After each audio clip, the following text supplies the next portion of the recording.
परमेश्वर के पवित्र नाम की महिमा हो। परमेश्वर का पवित्र नाम रे गौरव हो। దేవుని యొక్క పరిశుద్ధ నామానికి మహిమ కలుగును గాక। आज परमेश्वर के वचन से कुछ खास मैं आपके सम्मुख में रखने के लिए नहीं चाहता। ते आज परमेश्वर वाक्य रो किछि विशेष विषय आपण सम्मुख रखे आग्रह करे नहीं।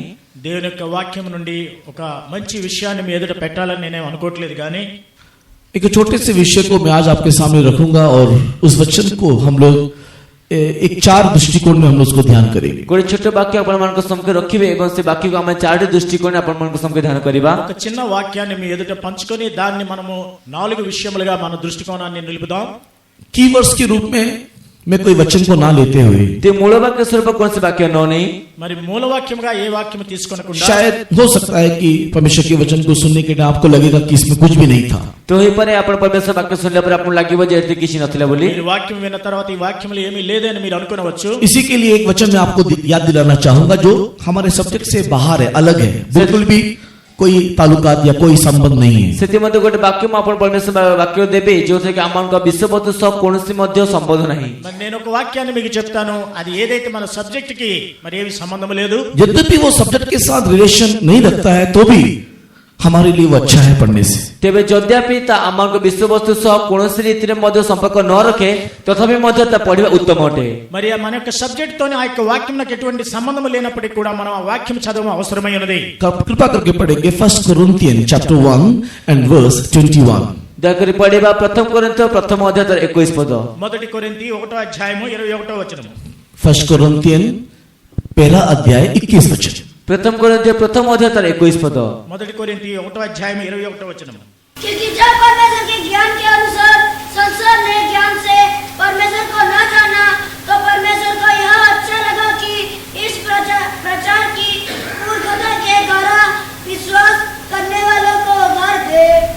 कारण ईश्वर को ज्ञान प्रकाशित होइतिले ही जगत निज ज्ञान द्वारा ईश्वर को न जानिबारु प्रचलित प्रसंगर मूर्खता द्वारा विश्वास मन को परित्राण करिया पई ईश्वर संतुष्ट है। यहाँ पर लिखा हुआ है, मैं आखिरी भाग में केवल जोर दे रहा हूँ। तेबे म शेष भाग केवल जोर दोछि जे एटा लेखा दियोछि।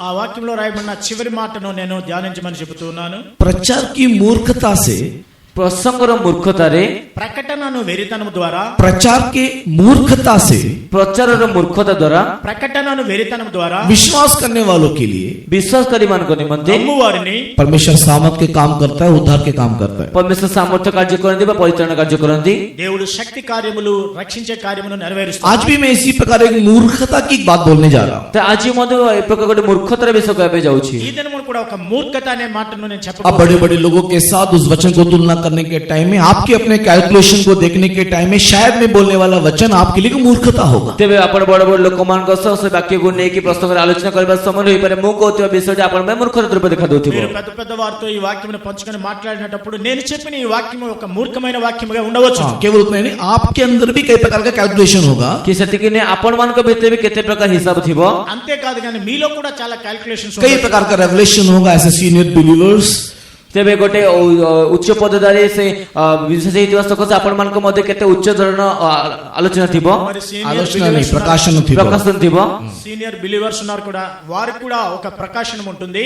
उसके सामने मेरा ये वचन शायद एक मूर्खता होगा। होय पर आपण मान को सम्मुख रे मोर ए वाक्य रे मूर्खता स्वरूप होई पारे। మీ ఎదుట నేను చెప్పే ఈ వాక్యం ఒక మూర్ఖతగా ఉండవచ్చు। कभी-कभी मूर्ख प्रचार भी काम कर देता है केबे केबे मूर्ख प्रचार मध्ये कार्य कर देता है। ఒక్కొక్కసారి మూర్ఖముగా చెప్పే వాక్యం కూడా పనిచేస్తూ ఉంటుంది। और इसी के लिए परमेश्वर मेरे सपोर्ट के लिए 1 Corinthians 1:21 लिखा है। सेति मध्ये परमेश्वर मोर सपोर्ट करबा निमंते प्रथम कोरिन्थ प्रथम अध्याय 21 पद लिखियोछन्ती। అందుని నిమిత్తమే నాలాటి వాడి సహాయం చేయ నిమిత్తము మొదటి కొరింథీ 1వ అధ్యాయం ఈ వాక్యం రాయబడి ఉన్నది। आइए इस मूर्ख प्रचार को हम लोग सुनेंगे। आसते मूर्ख प्रचार का मान सुनिबा। రండి యొక్క మూర్ఖ ప్రచారాన్ని విందాం।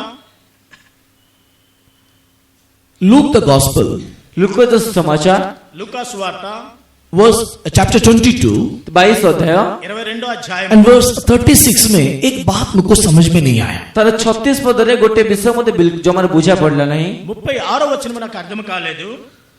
Luke the Gospel chapter 22 and verse 36 में एक विषय मेरे को समझ में नहीं आया। लूका समाचार 22 अध्याय 36 पद रे गोटे विषय मध्ये बुझा पडला नाही। లూకా సువార్త 22వ అధ్యాయం 36వ వచనంలోనే ఒక మాట నాకు అర్థం కాలేదు।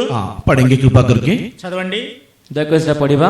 उसने हमसे कहा परंतु जब जिसके पर बटुआ हो वह उसे ले और वैसे ही झोली में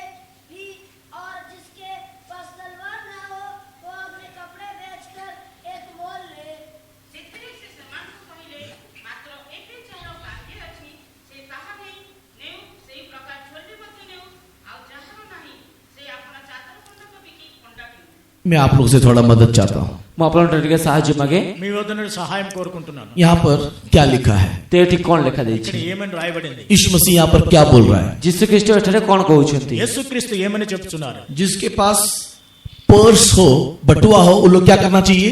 ଯାହାଙ୍କ ପାଖରେ ସେ ବଟୁଆ ବା ସେ ଗାଞ୍ଜିଆ ଅଛି ସେମାନେ କଣ କରିବା ଆବଶ୍ୟକ? ఎవరి వద్ద అయితే సంచి ఉన్నదో జాలి ఉన్నదో వారు ఏమి చేయాలి? क्या लिखा हुआ है? କଣ ଲେଖା ଦେଇଛି? ఏమి రాయబడి ఉన్నది? जिनके पास पर्स है, ଯାହାଙ୍କ ପାଖରେ ଗାଞ୍ଜିଆ ଅଛି, ఎవరి వద్ద అయితే సంచి ఉన్నదో, हाँ, जिसके पास थैली है, ଯାହାଙ୍କ ପାଖରେ ଝୁଲା ଅଛି, ఎవరిదైతే జాలి ఉన్నదో वो उसको लेकर के चलना। ସେ ତାକୁ ନେଇକି ଚାଲୁ। అది మీరు దాన్ని తీసుకొని పోవాలి। लिखा है कि नहीं लिखा है? ଲେଖା ହେଇଛି କି ନାହିଁ? రాయబడిందా లేదా? हाँ कि नहीं? ହଁ କି ନାହିଁ?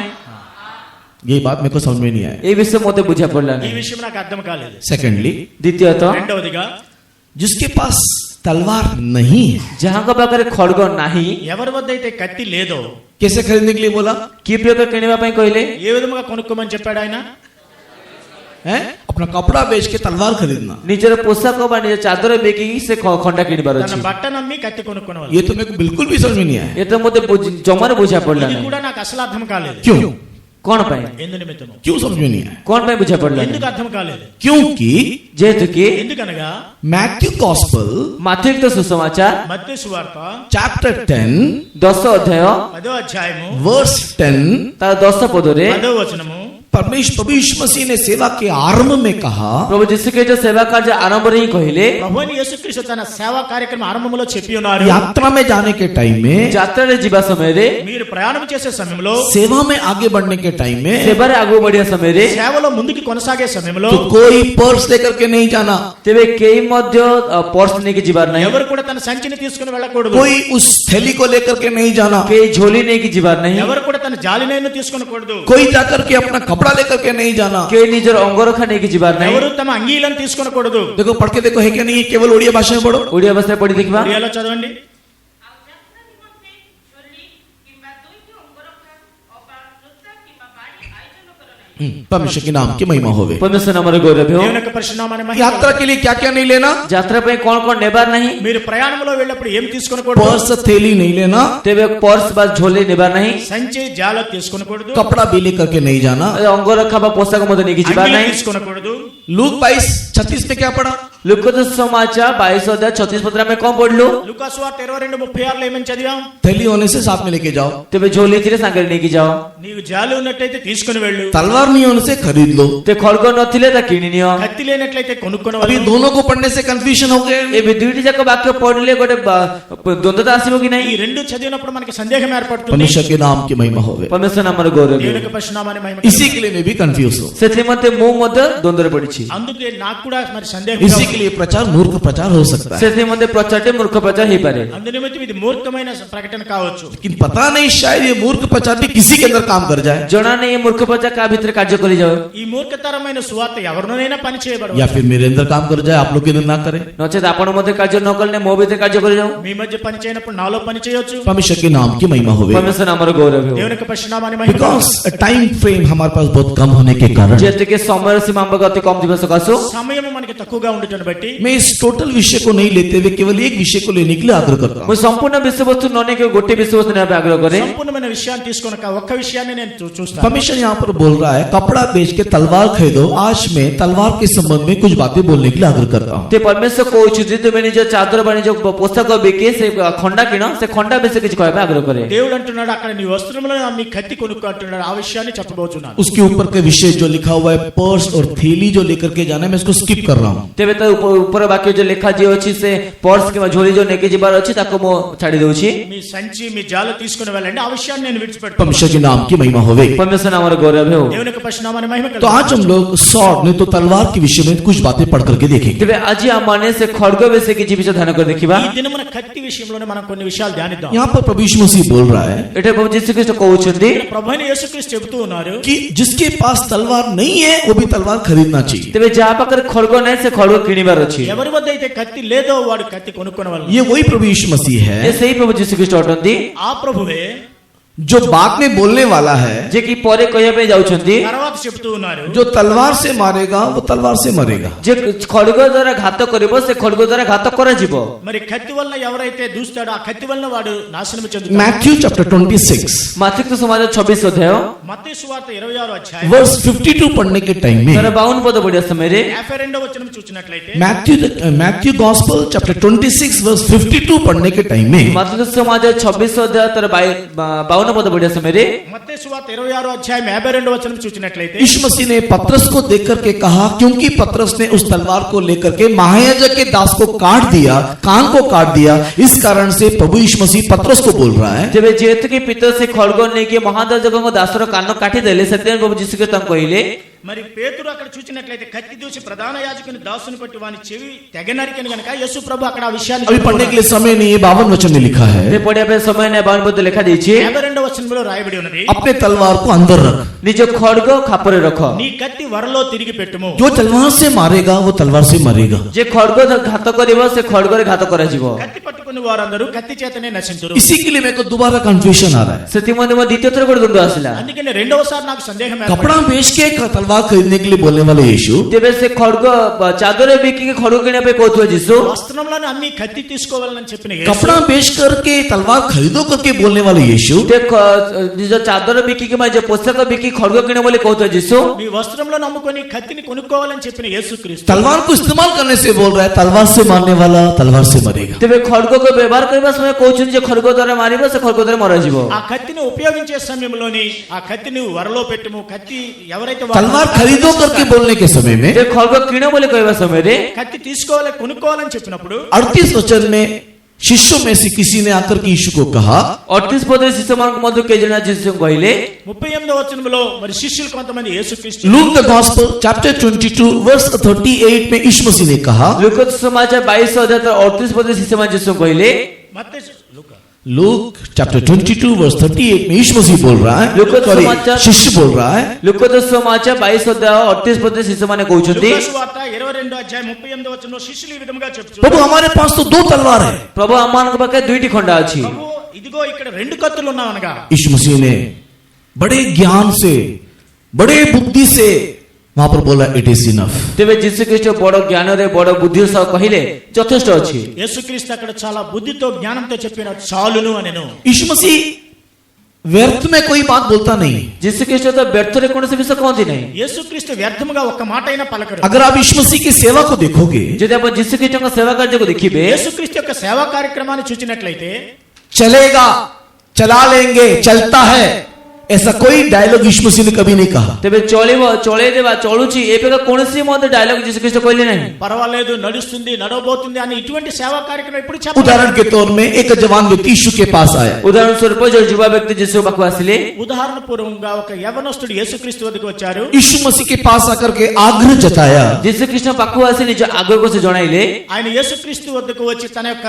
మనసులో ఉండే కోరిక मैं भी तेरे समान, मैं तेरे पीछे होना चाहता हूँ, तेरे शिष्यों के समान तेरे पीछे जाना चाहता हूँ। ଯେ ମୁଁ ମଧ୍ୟ ତୁମ ଶିଷ୍ୟମାନଙ୍କ ତୁଲ୍ୟ ତୁମ ଅନୁଗମନ କରିବା ପାଇଁ ଚାହେଁ। నేను కూడా మీ యొక్క శిష్యుల వల్ల మిమ్మల్ని వెంబడిస్తాను। यीशु मसीह ने कहा, एक काम कर, ଯୀଶୁ ଖ୍ରୀଷ୍ଟ କହିଲେ ଗୋଟେ କାର୍ଯ୍ୟ କର, యేసుక్రీస్తు చెప్పారు, నీ ఒక పని अपना చెయ్యి, सारा धन बेच के कंगालों को दे करके मेरे पीछे हो ले। ନିଜ ସର୍ବସ୍ୱ ଧନକୁ ବିକ୍ରୟ କରି ଦରିଦ୍ରମାନଙ୍କୁ ଦାନ କରି ମୋ ପଛରେ ଅନୁଗାମୀ ହୁଅ। నీకు కలిగి ఉన్న సంపదనంతయు అమ్మి మరి దరిద్రులకు దాన్ని పంచిపెట్టి అప్పుడు నా వద్దకు రా అని वो చెప్పారు। जवान व्यक्ति बड़ा धनी होने के कारण ସେ ଯୁବା ବ୍ୟକ୍ତି ଜଣକ ଅତ୍ୟନ୍ତ ଧନୀ ଥିବା ସକାଶୁ ఆ యవనస్తుడు చాలా ధనవంతుడు గనుక यीशु को छोड़ के चला गया। ଯୀଶୁ ପରିତ୍ୟାଗ କରି ଚାଲିଗଲେ। యేసుక్రీస్తుని విడిచి వెళ్ళిపోయాడు। चलता है, चलेगा, चला लेंगे, अगर यीशु करता ଯଦି ଯୀଶୁ କହିଥାନ୍ତେ ଯେ ଚଳୁଛି ଚଳେଇଦେବା, ଚଳିବ ବୋଲି କହିଥାନ୍ତେ ଯଦି, యేసుక్రీస్తు ఒకవేళ పర్వాలేదు, నడుస్తుంది లేక పర్వాలేదు అని చెప్పినట్లయితే अरे वापस मत जा, वापस कहाँ जा रहा है, इधर आ, इधर आ, इधर आ, और कहीं नहीं जाना, इधर आ, इधर आ, कितना है?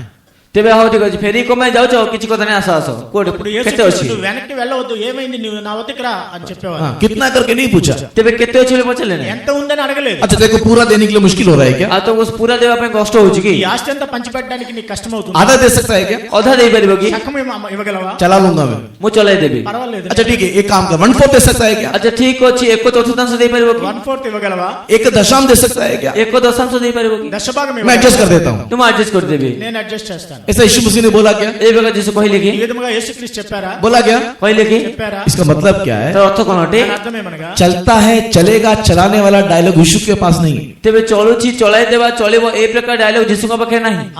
ప్రస్తుతం నడుస్తుంది, నడవబోతుంది, నడిచిన Christian life is not a life of compromise. ତେବେ ଖ୍ରୀଷ୍ଟୀୟ ଜୀବନ କୌଣସି ବୁଝାମଣାର ଜୀବନ ନୁହେଁ। క్రిస్టియన్ జీవితం అనేది ఎప్పుడు కూడా ఒక हम लोग कॉम्प्रोमाइज करके चला सकते हैं, चल जाएंगे चले जाएंगे करके मत सोचिएगा। ଆମମାନେ ବୁଝାମଣା କରିଦେଇକି ହଁ ଚଳୁଛି ଚଳାଇ ଦେବା ବା ଚଳିଯିବ ଏବେ କହିବାର ନାହିଁ। మనం కాంప్రమైజ్ అయ్యి పర్వాలేదు నడుస్తుంది కదా ఆ విధంగా నడవని అనుకోకూడదు। जो सही है वो सही है, जो गलत है गलत है, जो करना है वो करना है, जो नहीं करना सो नहीं करना है। That is very compulsory. ଯା ଠିକ ଅଛି ତା ଠିକ ଅଛି, ଯା ଭୁଲ ତା ଭୁଲ, ଯା କରିବାର ଅଛି କରିବାର ଅଛି, କରିବାର ନାହିଁ ତା ନିର୍ଦ୍ଦିଷ୍ଟ ଅଟେ। ఏది నిజమో అది నిజము, ఏది అబద్ధమో అది అబద్ధము, ఏది చేయాలో చేయాలి, ఏది చేయకూడదు అది చేయకూడదు। यहाँ पर यीशु मसीह के पास शिष्यों ने कहा दो हमारे पास है। ତେବେ ଏଠାରେ ଶିଷ୍ୟମାନେ ଯୀଶୁଖ୍ରୀଷ୍ଟ କହିଲେ ଆମର ପାଖରେ ଦୁଇଟି ଖଣ୍ଡା ଅଛି। శిష్యులు యేసుక్రీస్తు వద్దకు వెళ్ళి మా వద్ద రెండు కత్తులు ఉన్నాయి। यीशु मसीह ने उसको जवाब दिया it is enough, that is enough.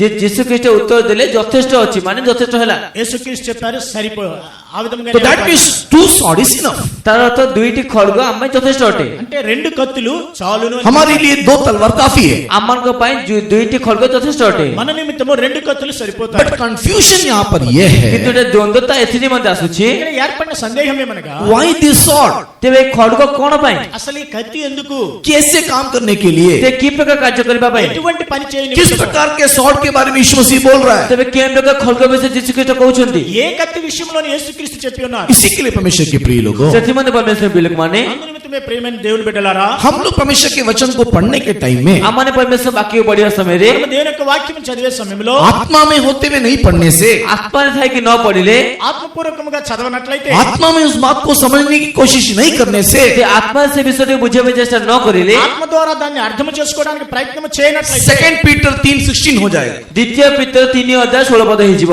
రెండో పేతురు 3:16 జరుగుతుంది। अगर हम लोग आत्मा में बाइबल को नहीं पढ़ेंगे, ଯଦି ଆମେ ଆତ୍ମାରେ ବାଇବଲ ନ ପଢୁ, మనం ఒకవేళ ఆత్మ ద్వారా బైబిల్ आत्मा की చదవనట్లయితే, तरह बाइबल की बातों को समझने की कोशिश नहीं करेंगे, ଆତ୍ମାଙ୍କ ଦ୍ୱାରା ବାଇବଲର ବିଷୟ ଗୁଡ଼ିକୁ ବୁଝିବା ପାଇଁ ଚେଷ୍ଟା ନ କରିବୁ, ఆత్మ ద్వారా బైబిల్ ని అర్థం చేసుకోవడానికి మనం ప్రయత్నించకపోతే, और अन्य शास्त्रों को पढ़ने के समान साधारण बातों को समझने के समान बाइबल को भी समझने की कोशिश करेंगे, ଯଦି ଅନ୍ୟ ଶାସ୍ତ୍ର ଗୁଡ଼ିକ ପଢିଲା ପରେ ବାଇବଲକୁ ପଢିବା ପାଇଁ ଚେଷ୍ଟା କରିବୁ ବା ସାଧାରଣ ବିଷୟ ବୁଝିବା ପାଇଁ ବାଇବଲକୁ ବୁଝିବା ପାଇଁ ଚେଷ୍ଟା କରିବୁ, అన్య శాస్త్రములు లేక వేరే పుస్తకములు చదివినట్లుగా నీవు బైబిల్ చదివినట్లయితే, परमेश्वर के प्रिय लोगों, सेकंड पीटर 3:16 हो जाएगा। ପରମେଶ୍ୱର ପିଲାଙ୍କ ଦ୍ୱିତୀୟ ପିତର 3:16 పଦ ହେଇଯିବ। ప్రియమైన దేవుని బిడ్డలారా, రెండో పేతురు 2వ అధ్యాయం 16వ వచనం మూడు జరుగుతుంది। మూడో మూడో అధ్యాయం. అధ్యాయం 16వ వచనం జరుగుతుంది। हाँ, वहां पर तीसरा अध्याय के 16 वचन में क्या लिखा है? ସେ 3:16 ପଦରେ କଣ ଲେଖା ଯାଇଛି? మూడో అధ్యాయం 16వ వచనంలో ఏమని రాయబడి ఉంది? अन्य शास्त्र को पढ़ने के समान धर्मशास्त्र को या पौलुस की लिखी हुई पत्रियों को पढ़ने के कारण ସେ ଅନ୍ୟ ଶାସ୍ତ୍ର ଗୁଡ଼ିକ ପଢିବା ତୁଲ୍ୟ ଧର୍ମଶାସ୍ତ୍ରକୁ ବା ପାଉଲଙ୍କ ଲିଖିତ ପତ୍ର ଗୁଡ଼ିକୁ ପଢିବା ସକାଶୁ,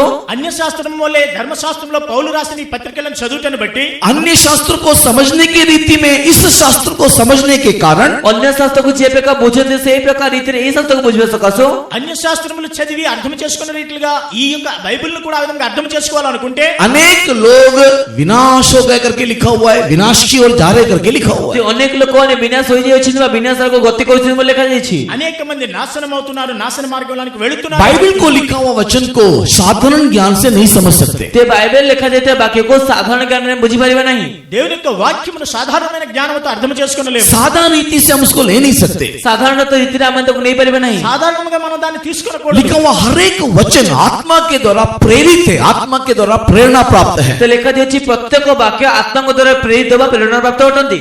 ప్రతి ఒక్క వాక్యము కూడా ఆత్మ ద్వారా ప్రేరేపణ ద్వారా రాయబడి ఉన్నది। परमेश्वर के नाम की महिमा होवे। परमेश्वर नामर गौरव है। దేవుని యొక్క పరిశుద్ధ నామాన్ని మహిమ కలుగును। लेकिन उस आत्मा के द्वारा प्रेरणा किए हुए बातों में किसी आत्मा को द्वारा प्रेरणा कराଯାଇଥିବା विषୟରେ ఆత్మ ద్వారా ప్రేరేపించబడి రాయబడిన వాక్యము एक एक चीज हमारे आत्मिक उन्नति के लिए दिया गया है। ते गोटे गोटे विषय आमाक आत्मिक उन्नति निमित्त दियाଯାଇଛି। ఒక్కొక్క విషయము మన ఆత్మీయ ఉన్నతి నిమిత్తం ఇవ్వబడి ఉన్నది। अदरवाइज नचेत అంతేకాకుండా जॉन द गॉस्पेल चैप्टर 21 पढ़ के देखो। जोन लिखित समाचार 21 अध्याय पढ़ देखंतु। యోహాను సువార్త 21వ అధ్యాయం जॉन द गॉस्पेल चैप्टर 21 पढ़ करके देखो। जोन लिखित समाचार 21 अध्याय पढ़ देखंतु। యోహాను సువార్త 21వ అధ్యాయం చూచినట్లయితే इन 25th वर्स 25 वचन लास्ट वर्स में लिखा है, तर शेष पद 25 पद लिखा देछि। చివరి వచనం 25వ వచనంలో రాయబడి ఉన్నది। और भी बहुत सारी बातें हैं जो किताब में लिखा जाना था।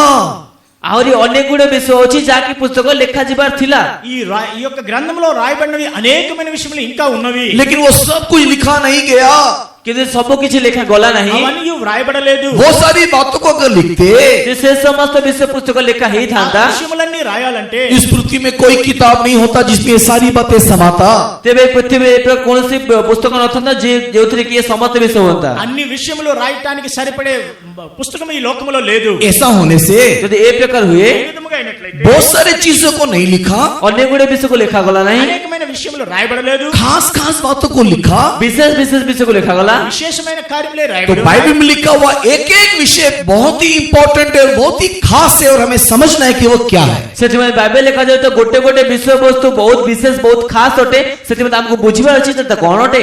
ఈ యొక్క వాక్యంలో రాయబడినది చాలా ఇంపార్టెంట్ అయినవి, చాలా అవసరమైన గనుక దాన్ని ఏ విధంగా అర్థం చేసుకోవాలో మనం ప్రయత్నించాలి. परमेश्वर के बहुत नाम की महिमा होवे। परमेश्वर पवित्र नाम ର गौरव हो। దేవుని యొక్క పరిశుద్ధనామాన్ని మహిమ बाइबल में लिखा हुआ एक भी विषय ऐसा ही लिखा है बिना अर्थ का लिखा है करके मत सोचिएगा। ते बाइबल ଲେଖାଯାଏ ତ ଗୋଟେ ମଧ୍ୟ ବିଷୟ ଏ ପ୍ରକାର ବିନା ଅର୍ଥ ଲେଖାଯାଇଛି ବୋଲି ଆପଣ କେବେ ଭାବନ୍ତୁ ନାହିଁ। వాక్యములో బైబిల్లో రాయబడిన ఏ మాట కూడా ఇది వ్యర్థంగా రాయబడి ఉందని మనం అనుకోకూడదు. हर चीज अर्थ के साथ लिखा हुआ है। अभी बोलने के लिए सब कुछ, प्रमाण करने के लिए सब कुछ समय नहीं। ते ପ୍ରତ୍ୟେକ ବିଷୟ ଗୋଟେ ଅର୍ଥ ସହ ଲେଖାଯାଇଛି। ଏବେ ସବୁ ବିଷୟ ପ୍ରମାଣ କରିବା ପାଇଁ ସମୟ ନାହିଁ। ప్రతి ఒక్క వాక్యము కూడా అర్థ సహితములో రాయబడి ఉంది, దాన్ని ప్రమాణం చేయడానికి నాకు సమయం లేదు. अभी यहाँ पर पत्रस को देखने के टाइम में, ତେବେ ଏଠାରେ ପିତରଙ୍କୁ ଦେଖିବା ସମୟରେ మనం పేతురును చూచినట్లయితే, यहाँ पर शिष्यों को देखने के टाइम में ଏଠାରେ ଶିଷ୍ୟମାନଙ୍କୁ ଦେଖିବା ସମୟରେ శిష్యుని చూచినట్లయితే यीशु मसीह ने अंतिम समय में कहा हुआ एक वचन को ध्यान दिया। ते ଯୀଶୁଖ୍ରୀଷ୍ଟ ଅନ୍ତିମ ସମୟରେ କହିଥିବା ଗୋଟେ ବାକ୍ୟକୁ ଧ୍ୟାନ ଦିଅନ୍ତୁ। యేసుక్రీస్తు చివరి సమయంలో చెప్పే यीशु ने कहा अगर तुम्हारे पास तलवार नहीं होने से ଯେହେତु ମାନଙ୍କ ପାଖରେ ଖड्ग ନଥାଏ మీ వద్ద కత్తి లేనట్లయితే तुम लोग अपने वस्त्र को बेच करके तलवार खरीदो करके लिखा है। ତୁମମାନେ ନିଜ ଚାଦର ବିକି ବା ନିଜ ବସ୍ତ୍ର ବିକିକି ଖड्ग କିଣ ବୋଲି ଲେଖାଯାଇଛି। మీ యొక్క వస్త్రాలను అమ్మి కత్తిని కొనుక్కోవాలని రాయబడి ఉంది. ये कहा हुआ वचन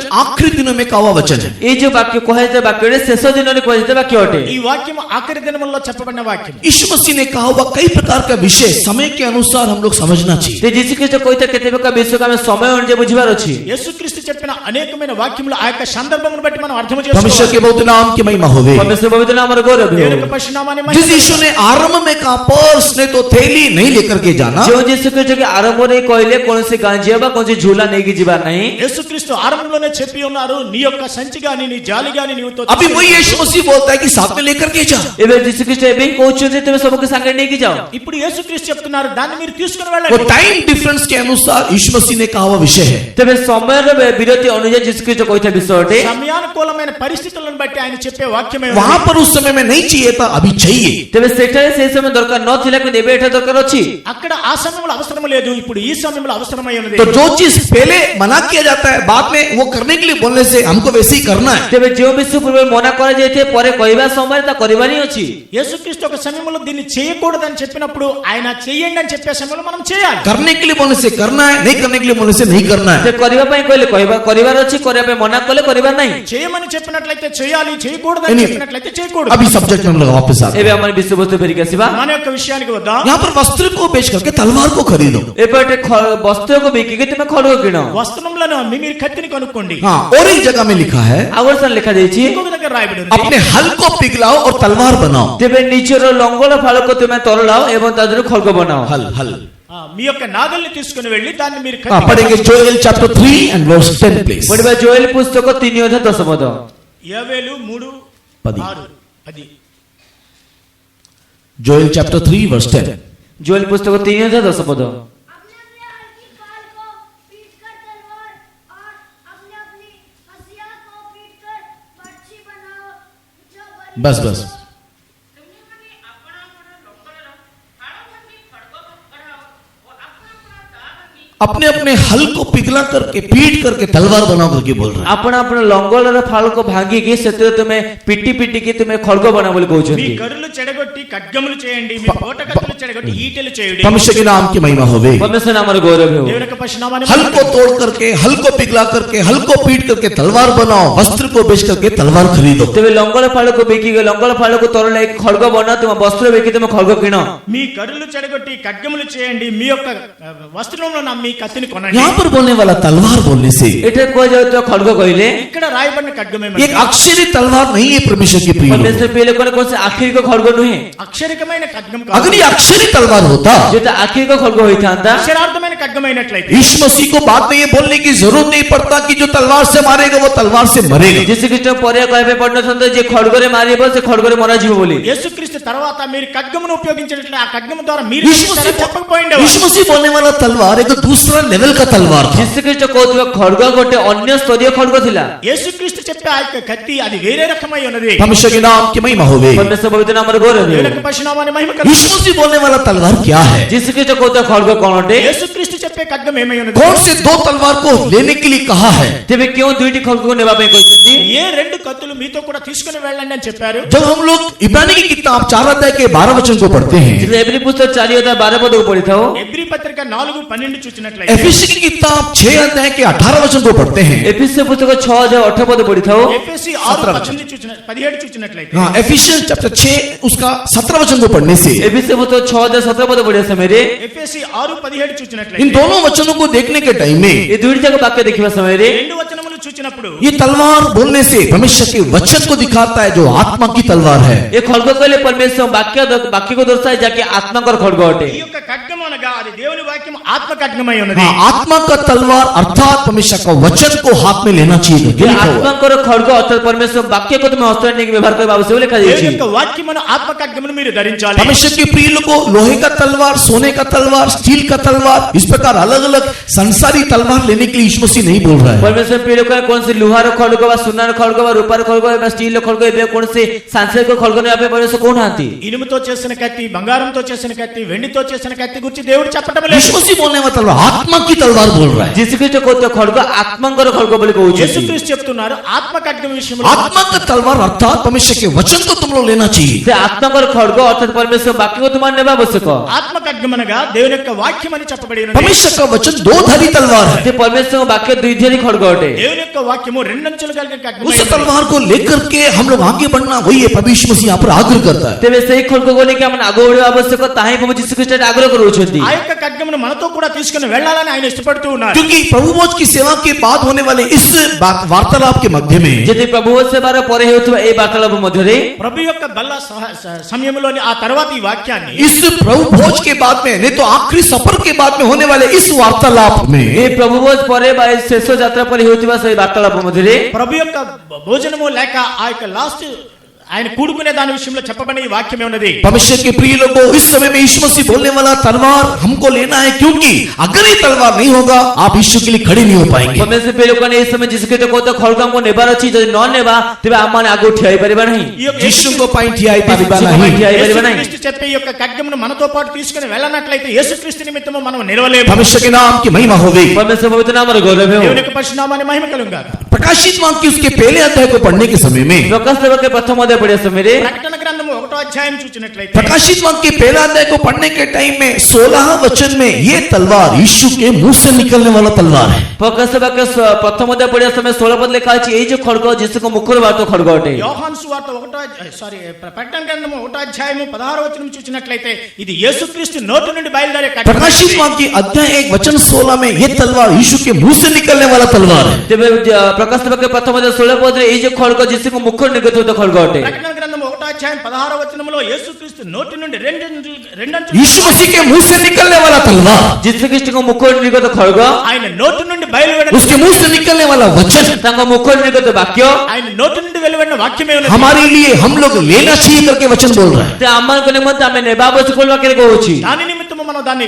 అంగీకరించాలని రాయబడి ఉన్నది। उसको लेने के निमित्त ତାକୁ ନେବା ନିମନ୍ତେ దాన్ని మనం తీసుకునేటప్పుడు भविष्य के प्रिय लोगों चाहिए तो अपने वस्त्र को बेच करके भी हम उसको लेना है करके लिखा ପରମେଶ୍ୱର हुआ है। ପ୍ରିୟ ଲୋକ ଯଦି ହୋଇପାରେ ତେବେ ନିଜ ବସ୍ତ୍ରକୁ ମଧ୍ୟ ବିକି ସେ ଖଡଗ ନେବାର ଅଛି ବୋଲି କହୁଛନ୍ତି। ప్రియమైన దేవుని బిడ్డలారా, మన వస్త్రమును కూడా అమ్మి దాన్ని మనం కొనుక్కోవాలి। हमारे वस्त्र को बेच करके लेने का अर्थ ଆମଙ୍କ ବସ୍ତ୍ରକୁ ବିକି ନେବାର ଅର୍ଥ మన వస్త్రములను అమ్మి తీసుకునేటనగా हमारे स्वयं धार्मिकता को परित्याग करके ଆମଙ୍କ ସ୍ୱୟଂ ଧାର୍ମିକତାକୁ ପରିତ୍ୟାଗ మన କରି యొక్క స్వనీతిని విడిచిపెట్టి हमारे स्वयं धार्मिकता को परित्याग करके ଆମଙ୍କ ସ୍ୱୟଂ ଧାର୍ମିକତାକୁ ପରିତ୍ୟାଗ మన କରି యొక్క స్వనీతిని విడిచిపెట్టి हम लोग उस तलवार को खरीद लेना चाहिए। अच्छी। ଆମେ ସେ ଖଡଗକୁ କିଣି ନେବା ଆବଶ୍ୟକ। మనం ఆ ఖడ్గాన్ని కొనుక్కోవాలి. यशायाह किताब 64 अध्याय को देखने से, जिससे पुस्तक 64 अध्याय को देखिବା समୟରେ, యెషయా గ్రంథము 66వ అధ్యాయం చూచినట్లయితే, यशायाह किताब 64 को पढ़ के देखने से जिससे पुस्तक 64 अध्याय पर देखिवा समୟରେ, యెషయా గ్రంథము 64వ అధ్యాయం చూచినట్లయితే, हमारी धार्मिकता मेले चित्रों के समान है। ଆମମାନଙ୍କର ଧାର୍ମିକତା ଅଶୁଚି ବସ୍ତ୍ର ତୁଲ୍ୟ ଅଟେ। మా నీతి క్రియలన్నీ కూడా ఆయన దృష్టిలో మురికి గుడ్డ వలె ఉన్నవి. हमारी धार्मिकता, हमारे स्वयं की धार्मिकता रूपी मेले चित्र वस्त्र को देख करके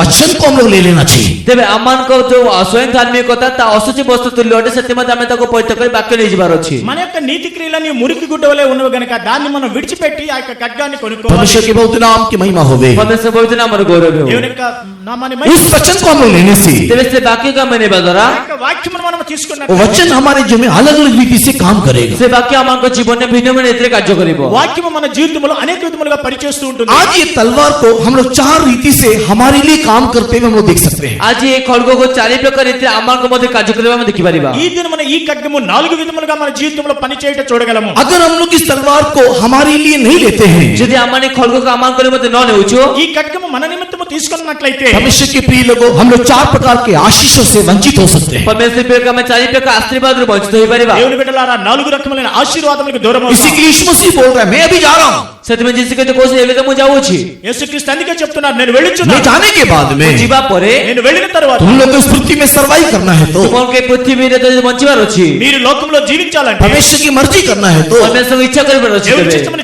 परमेश्वर की జరిగించాలంటే, मर्जी में बढ़ना है तो परमेश्वरଙ୍କ इच्छा ବଢିବାର ଅଛି, ତେବେ దేవుని చిత్తములో ఎదుగుదల చెందాలంటే वस्त्र बेच करके तलवार खरीद लेना चाहिए। ତେବେ ତୁମମାନେ ବସ୍ତ୍ରକୁ ବିକିକି ଖଡଗ କିଣି ନେବାର ఈ ଅଛି। వస్త్రములను నమ్మి ఖడ్గమును ये కొనుక్కోండి. कौन सा तलवार हमको लेने के लिए कहा है? ତେବେ କେଉଁ ଖଡଗ ଆମକୁ ନେବା ପାଇଁ କୁହାଯାଉଛି? ఎటువంటి ఖడ్గమును కొనాలని ये చెప్తున్నారు? तलवार का 4 अलग अलग प्रकार का अनुभव क्या है? ଏ ଖଡଗର ଭିନ୍ନ ଭିନ୍ନ ପ୍ରକାର ଅନୁଭବଟି କଣ ଅଟେ? ఈ ఖడ్గం యొక్క 4 రకములైన అనుభవములు ఏమై ఉన్నాయి? सबसे पहले इस तलवार के द्वारा हम लोग को उद्धार मिलता है। ସର୍ବପ୍ରଥମେ ଏଇ ଯୋଉ ଖଡଗ ଦ୍ୱାରା ଆମକୁ ଉଦ୍ଧାର ମିଳିଥାଏ। మొట్టమొదటిగా ఈ ఖడ్గము ద్వారా మనకి రక్షణ వస్తుంది. इस तलवार के बिना किसी व्यक्ति को सैल्वेशन में तो उद्धार नहीं मिल सकता। ସେ ଖଡଗ ବିନା କୌଣସି ମଧ୍ୟ ବ୍ୟକ୍ତିକୁ ପରିତ୍ରାଣ ମିଳିପାରିବ ఈ ନାହିଁ। ఖడ్గము లేకుండా ఏ వ్యక్తికి కూడా రక్షణ దొరకదు. एक व्यक्ति को उद्धार पाना है तो, ଜଣେ ବ୍ୟକ୍ତିକୁ ଉଦ୍ଧାର ପାଇବାକୁ ହେଲେ, ఒక వ్యక్తి రక్షింపబడాలంటే, एक व्यक्ति को अमरता प्राप्त करना है तो, ଜଣେ ବ୍ୟକ୍ତିକୁ ଅମର୍ତ୍ୟତା ପ୍ରାପ୍ତ କରିବାକୁ ହେଲେ, ఒక వ్యక్తి అమరత్వమును పొందాలంటే, मृत्यु के ऊपर जय पाना है तो, ମୃତ୍ୟୁ ଉପରେ ଜୟ ପାଇବାକୁ ହେଲେ, మృత్యుపై విజయాన్ని పొందాలంటే, नित्य जीवन में प्रवेश करना है तो, ନିତ୍ୟ ଜୀବନରେ ପ୍ରବେଶ କରିବାକୁ ହେଲେ, నిత్య జీవంలో ప్రవేశించాలంటే अदन उद्यान के अंदर दिखाई देने वाला जीवन का वृक्ष दोबारा खाना चाहिए। ଏତେ ନୂତନ ଦେଖାଯାଉଥିବା ଜୀବନର ବୃକ୍ଷକୁ ଦ୍ୱିତୀୟ ଥର ଖାଇବାର ଅଛି। ఏదైనా వనంలో కనబడే ఆ యొక్క జీవ వృక్షము లేక జీవ ఫలం మరలా తినాలి. अदन उद्यान के अंदर ఏదైనా ఉద్యాన ମଧ୍ୟରେ ఏదైనా ఉద్యానం మధ్య परमेश्वर ने 2 वृक्ष को बीच में रखा था। ପରମେଶ୍ୱର ଦୁଇଟି ବୃକ୍ଷକୁ ଉଦ୍ୟାନ ମଧ୍ୟ ରଖିଥିଲେ। ఏదైనా వనములోని మధ్యన 2 రకములైన చెట్లను एक तो भले बुरे के ज्ञान वाला वृक्ष, ଗୋଟେ ହଉଛି ସତ ଅସତ ଜ୍ଞାନ ଦେଖ ఒకటి ବୃକ୍ଷ, మంచి చెడ్డల తెలివినిచ్చే వృక్షము, दूसरा जीवन का वृक्ष। ଦ୍ୱିତୀୟ ହଉଛି ଜୀବନ ଦାୟକ ବୃକ୍ଷ। రెండోది జీవమునిచ్చే వృక్షము. परमेश्वर के नाम की महिमा होवे। ପରମେଶ୍ୱର ନାମର ଗୌରବ ହେଉ। దేవుని యొక్క పరిశుద్ధ నామాన్ని మహిమ जीवन के वृक्ष को खा के आदम हुआ ଜୀବନ ଦାୟକ ବୃକ୍ଷ ଫଳ ଖାଇକି ଆଦମ ହବା, జీవ వృక్షం యొక్క ఫలములు తింటూ ఆదాము అవ్వ प्रतिदिन आत्मा में उन लोग बढ़ते हुए दिखाई दे रहे थे। ସେ ପ୍ରତ୍ୟେକ ସମୟରେ ଆତ୍ମାରେ ବୃଦ୍ଧିପାତ ଦେଖାଯାଉଥିଲେ। ప్రతిదినము ఆత్మీయ జీవితంలో అభివృద్ధి చెందుతా लेकिन చూడగలం. एक दिन शैतान ने आकर के उनको बहका दिया, କିନ୍ତୁ ଗୋଟେ ଶୈତାନ ଆସି ତାକୁ ଭୁଲାଇ ଦେଲା। సాతాను వచ్చి వారికి మోసపరిచింది. मना किए हुए फल को जब उन्होंने खा लिया, ନିଷେଧ କରାଯାଇଥିବା ଫଳକୁ ଯେତେବେଳେ ସେମାନେ ଭୋଜନ କଲେ, నిషేధించబడిన ఫలమును ఎప్పుడైతే తిన్నారో उस समय में परमेश्वर ने उन लोगों को वाटिका से बाहर निकाल दिया। ସେଥିରେ ପରମେଶ୍ୱର ସେମାନଙ୍କୁ ଉଦ୍ୟାନ ମଧ୍ୟରୁ ବାହାରକୁ ବାହାର ఆ କରିଦେଲେ। సమయంలో దేవుడు వారిని ఏదైనా వరం నుండి బయటికి త్రోసివేశాడు. क्यों उन लोगों को अधम वाटिका से बाहर कर दिया? ସେ କଣ ପାଇଁ ସେମାନଙ୍କୁ ଏଦର ଉଦ୍ୟାନରୁ ବାହାରକୁ ବାହାର କରିଦେଲେ? ఎందు నిమిత్తం ఏదైనా వరం నుండి దేవుడు వారిని బయటికి త్రోసివేశాడు. ताकि उन लोग दोबारा जीवन के वृक्ष को नहीं खाना। ଯାହାଦ୍ୱାରା କି ସେମାନେ ଦ୍ୱିତୀୟ ଥର ଜୀବନର ବୃକ୍ଷ ଫଳକୁ ନ ଖାଇବେ। మరలా వారు జీవ ఫలమును తినకుండా ఉండు నిమిత్తము. ये बात हम लोग उत्पत्ति किताब 3 अध्याय 23-24 वचन में पढ़ सकते हैं। ଏ ବିଷୟକୁ ଆମେ ଆଦି ପୁସ୍ତକ 3:23-24 ପଦରେ ପଢିପାରିବା। ఆదికాండం 3వ అధ్యాయము 23-24 వచనాల్లో చదవగలము. जेनेसिस चैप्टर 3 वर्स 22, 23, 24 को पढ़ने से ଆଦି ପୁସ୍ତକ 3:23-24 ପଦ ପଢିବା ସମୟରେ ఆదికాండం 3వ అధ్యాయం 22, 23, 24 వచనాలు చదివినట్లయితే परमेश्वर के प्रिय लोगों को वहां पर लिखा हुआ है, दोबारा जीवन के वृक्ष के फल को नहीं खाने के निमित्त उन लोगों को वाटिका से बाहर निकाल करके करूब नामक दूत को तलवार हाथ में दिला करके चारों तरफ उसको रक्षा करने के लिए खड़ा किया, नियुक्त किया करके लिखा हुआ है। ସେ ଲେଖାଯାଇଛି ଏଦର ଉଦ୍ୟାନରୁ ସେମାନଙ୍କୁ ବାହାର କରିଦେବା ପରେ ଦ୍ୱିତୀୟ ଥର ମଣିଷ ଯେ ପ୍ରକାର ସେ ଫଳ ଭୋଜନ ନ କରେ, ସେଥିପାଇଁ କିରୁବ ନାମକ ଦୂତକୁ ହାତରେ ଖଡଗ ଦେଖି ଉଦ୍ୟାନ ଚତୁଃପାର୍ଶ୍ୱ ତାକୁ ଜଗାଇଲେ। ఏదైనా వనములోని ఎప్పుడైతే నిషేధించిన ఫలాన్ని వారు తిన్నారో మరలా జీవవృక్షం యొక్క ఫలమును తినకుండా వారిని బయటికి త్రోసివేసి కెరూబు అనే ఒక దూతను ఖడ్గం ఇచ్చి ఆయన నియమించాడు. वो जीवन का वृक्ष का फल हमको दोबारा नहीं मिलने से जैसे जीवन में मुख्य फल देते थे हमको न मिले, ఆ యొక్క జీవవృక్ష ఫలం మనకి మరలా దొరకనట్లయితే हम लोगों को जीवन नहीं है प्रिय लोगों, फिर परमेश्वर कहने अमर को जीवन में नहीं, ప్రియులారా మనకి జీవితం లేక हम జీవం लोगों లేదు. को अमरता नहीं है, अमर कर अमर तो नहीं, మనకి అమరత్వం లేదు. हम लोगों को नित्य जीवन नहीं है। अमर कर में नित्य जीवन नहीं। మనకు నిత్య జీవితం లేదు. पहला कोरिन्थी 15 अध्याय को पढ़ने के समय में प्रथम कोरिन्थी 15 अध्याय पढ़े समय में మొదటి కొరింథీ 15వ అధ్యాయం చూసినట్లయితే हाँ मरण को अमरता ने खा लिया निगल लिया करके वहां पर प्रेरित पौलुस बोल रहा है। ते मरण को अमर्त्यता भोजन कला गिली पकाले बोल लिखा जाउछि। మరణం అనేది అమరత్వం మింగివేస్తుందని రాయబడి ఉన్నది. परमेश्वर के नाम की महिमा होवे। परमेश्वर नाम रे गौरव हो। దేవుని యొక్క పరిశుద్ధనామాన్ని మహిమ కలుగుగా. जब हम लोग 54 को पढ़ करके देखते हैं, जितले हमें तारा 15 अध्याय तारा 54 पद पढ़ देखोछु। 15వ అధ్యాయం 54వ వచనం చూసినట్లయితే 15 अध्याय के 54 वचन 54 को पढ़ के देखने के समय में 15 अध्याय 54 पद पढ़ देखे समय रे 54వ వచనం మనం చూసినట్లయితే नाश को अविनाश ने निगल लिया, तेबे क्षय को अक्षय गिली पकाइला, ఈ యొక్క మత్స్యమైనది అమర్త్యతను ధరించుకున్నది. मरणता को अमरता ने निगल लिया। तेबे मर्त्य को अमर्त्य ता गास करि पकाइला। ఆ యొక్క మత్స్యమును అమర్త్యమైనది మింగి जब ये होगा जेते बोलता है बा ఎప్పుడైతే ఇది జరుగుతుందో तब 55-56 वचन हमारे लिए सफल होगा। सेतले 55 एवं 56 पद हमर में सफल हेबो। 55 56 వచనములో हे मृत्यु तेरा डंक कहाँ रहा, हे मृत्यु तुम जय कोठे रहिला, మరణమా నీ ముల్లెక్కడ, हे पाताल तेरा जय कहाँ रहा। हे पाताल तो जय कोठे रहिला। ఓ యొక్క మరణమా నీ విజయం ఎక్కడ. मृत्यु के ऊपर पाताल के ऊपर जय पाना है तो मृत्यु ऊपर पाताल पे जय बाबा खेले ఆ యొక్క పాతాళం పైన మృత్యు పైన విజయం పొందాలంటే हम लोग अमरता को प्राप्त करना है। हमने अमरत्व को प्राप्त करवार अछि। మనము అమర్త్యం పొందవలసి ఉంది. लेकिन अमरता के लिए रखा हुआ जीवन का वृक्ष को अभी तलवार से घेर करके बंद करके रखा हुआ है। किंतु अमरता निमित्त रखा जायतिबा जीवन के फल को एबे खड्ग द्वारा ताको रखा चारिपट बाड़ रखा जायछि। అమర్త్యం అనే పొందు నిమిత్తము ఆ యొక్క జీవవృక్ష ఫలమును తినకుండా దానికి భద్రపరచబడి ఉన్నది. अभी कौन उसको अंदर जाकर के हमको वो फल ला करके देगा। एबे की अमर के निमित्त भीतर को देके हमको फल आनि के देबो। ఎవరు ఇప్పుడు మన నిమిత్తం ఆ లోపలికి వెళ్ళి ఆ ఫలాన్ని हमको कैसे वो अमरता जीवन मिलेगा। अमर की पेका से अमरता जीवन मिलिबो। మనకి అమరత్యం ఏ విధముగా దొరుకుతుంది. वो अमरता नहीं मिलने के कारण जो अमरता न मिले सकसो అమరత్యం దొరకని వలన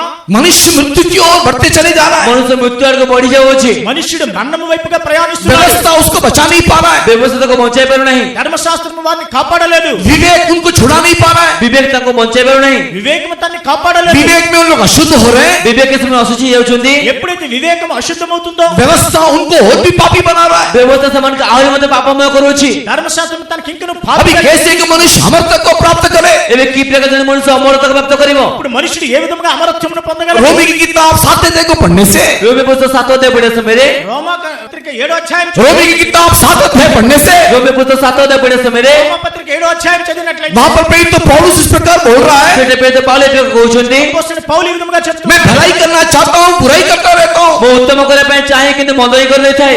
నేను మేలు చేయగోరుచున్నాను కానీ కీడునే जो मैं भलाई करना चाहता हूँ मैं कर नहीं पा रहा, जो उत्तम कार्य मो करे पे चाहे ता करि पार नहीं। నేను మేలు చేయాలనుకుంటున్నాను చేయలేకపోతున్నాను. क्योंकि दो व्यवस्था मेरे विरुद्ध में काम कर रहा है। जिते दुईटी व्यवस्था मो विरुद्ध कार्य करूछि। ఎందుకంటే రెండు ధర్మశాస్త్రం నా వద్ద పని చేయుచున్నవి. एक व्यवस्था जो परमेश्वर ने दिया, गोटे व्यवस्था देके परमेश्वर देले, ఒక ధర్మశాస్త్రము నియమము దేవుడిచ్చాడు. दूसरा व्यवस्था जो मेरे शरीर में दिखाई दे रहा है, द्वितीय व्यवस्था जाके मो शरीर में देखा देउछि। ఇంకొక ధర్మశాస్త్రం యొక్క నియమము నా శరీరంలో ఉన్నది. मेरे शरीर में दिखाई देने वाली व्यवस्था मो शरीर देखा देथे व्यवस्था, నా యొక్క శరీరంలో ఉండే प्रभु का दिया हुआ व्यवस्था, प्रभु को देथे व्यवस्था, దేవుడిచ్చే నియమము दोनों को कंपेयर करके देखने से दुई जन को तुलना कर देखियो समय रे రెండింటిని సరిపోల్చి చూచినట్లయితే मैं मरूंगा पक्का है, ते मु तो मरी भी ना निर्दिष्ट हटे। నేను మరణిస్తాను అది నిశ్చయం. मैं नरक में जाऊंगा पक्का मु है, तो नरक को जीवित ना निर्दिष्ट हटे। నేను నరకములోనికి వెళ్తాను అది నిశ్చయము. मैं बचने वाला नहीं हूँ पक्का मु है, तो बंची भी ना निर्दिष्ट ही हटे। నేను బ్రతకలేను నిశ్చయము. क्योंकि व्यवस्था कहता है ऐसे करना वैसे नहीं करना। जेति की व्यवस्था कोच एबे करबा छी सेबे करबा नहीं। ధర్మశాస్త్రం చెప్తుంది ఈ విధంగా చెయ్యు ఆ విధంగా చేయకూడదు. शरीर बोलता है कि वैसे ही कर सकते हैं, दूसरा नहीं कर सकते। ते शरीर तो कोच एबे करी करि परिबो अन्य कोन से तो करि परिबे नहीं। శరీరం చెప్తుంది నువ్వు ఈ విధముగానే చేయవాలి ఇంకే విధముగా చేయలేవు. अभी ये दोनों व्यवस्था हम लोग को पीस रहा है। ए दुईट जक व्यवस्था भी हमको पीसी दउछि। ఈ రెండు నియమములు మనకి ఎంతో నలుగొడుచు अभी ఉన్నాయి. अमरता कैसे मिलेगा,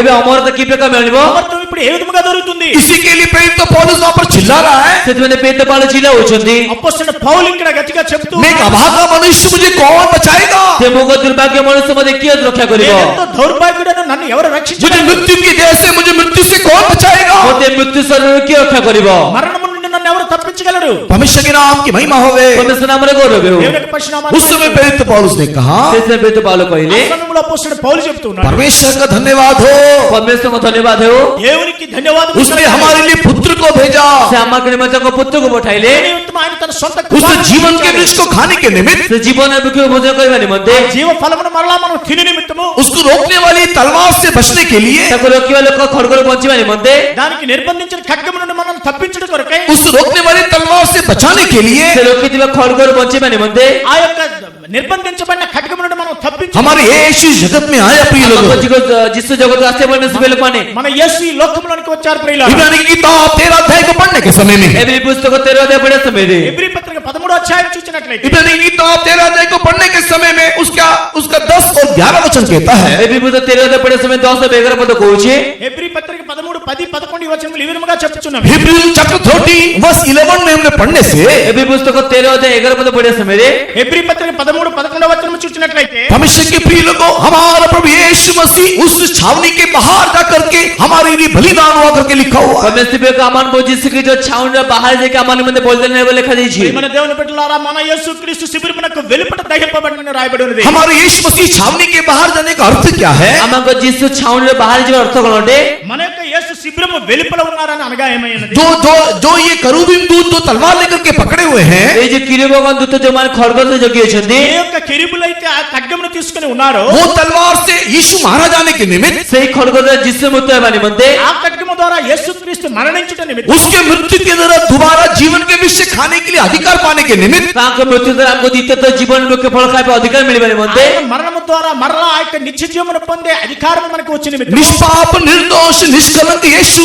उस नगर के बाहर जाकर के हमारे लिए बलिदान हुआ। से निष्पाप निष्कलंक निर्दोष जिसु नगर बाहर जाके अम्मा को निमित्त मृत्युवरण कले పాపము లేని నిష్కలంకమైన ఆ యొక్క యేసుక్రీస్తు శిబిరము వెలుపల ఆయన మన కొరకు సిలువ वो వేయబడ్డాడు. तलवार हम लोग को उद्धार दिलाए, तब सही जो बोलते अमन को उद्धार मिलला ఆ ఖడ్గము ద్వారా మనకి రక్షణ वो వచ్చింది. तलवार यीशु मसीह के ऊपर आने के द्वारा से खड्ग जिसको प्रयास द्वारा ఆ యొక్క ఖడ్గము యేసుక్రీస్తుని చంపుట ద్వారా हम लोग को दोबारा अति पवित्र स्थान में प्रवेश करने का अनुमति मिला। हमको द्वितीय तरह अति पवित्र स्थान में प्रवेश करने अनुमति मिलला మరలా అతి పవిత్ర స్థానంలోనికి ప్రవేశించటకు మనకి इब्रानी అధికారం की కలిగింది. किताब 10 अध्याय के 20 वचन को पढ़ने से एवरी पुस्तक 10 अध्याय 20 पद पढ़े समय रे ఎబ్రీ పత్రిక 10వ అధ్యాయం 20వ వచనం చూసినట్లయితే, यीशु मसीह के ऊपर कलवरी क्रूस का मृत्यु आने के समय में जिस कृष्ण ऊपर कल्पे को से मृत्यु आसला समय रे యేసుక్రీస్తు పైన ఆ యొక్క సిలువ మరణం వచ్చే సమయంలో, उसके मृत्यु के द्वारा ताकर मृत्यु द्वारा ఆయన మరణము ద్వారా परमेश्वर के प्रिय लोगों पर्दा फट गया, परमेश्वर में कने पीछे तो बस फाटी गला ఆ యొక్క వస్త్రము చిరుగబడింది. एक नया मार्ग, एक जीते मार्ग यीशु ने खोल दिए। ते कोणी नूतन जीवंत मार्ग वो आमने मध्ये उन्मुक्त कले ఒక నూతనమైన జీవ మార్గమును మన కొరకు ఆయన ఉంచి ఉన్నారు. उस नया मार्ग में प्रवेश करते हुए ते नूतन मार्ग में प्रवेश करी ఆ నూతన మార్గంలో మనం ప్రవేశిస్తూ अनंत जीवन में हम लोग प्रवेश कर सकते हैं। अनंत जीवन आमने प्रवेश करी पारिबा ఆ యొక్క నిత్య జీవంలో మనం ప్రవేశించగలము. तो ये तलवार सबसे पहले क्या करता है? तेरे से खड्ग सर्वप्रथम कौन करता है ఆ ఖడ్గము మొట్టమొదటిగా ఏం చేస్తుంది? हमारे जीवन में यीशु मसीह के पास आने के लिए हमको हियाव देता है। हमको जीवन जिस की चमक आशीर्वाद निमित्त हमको साहस देता है మన జీవితంలో యేసుక్రీస్తు వద్దకు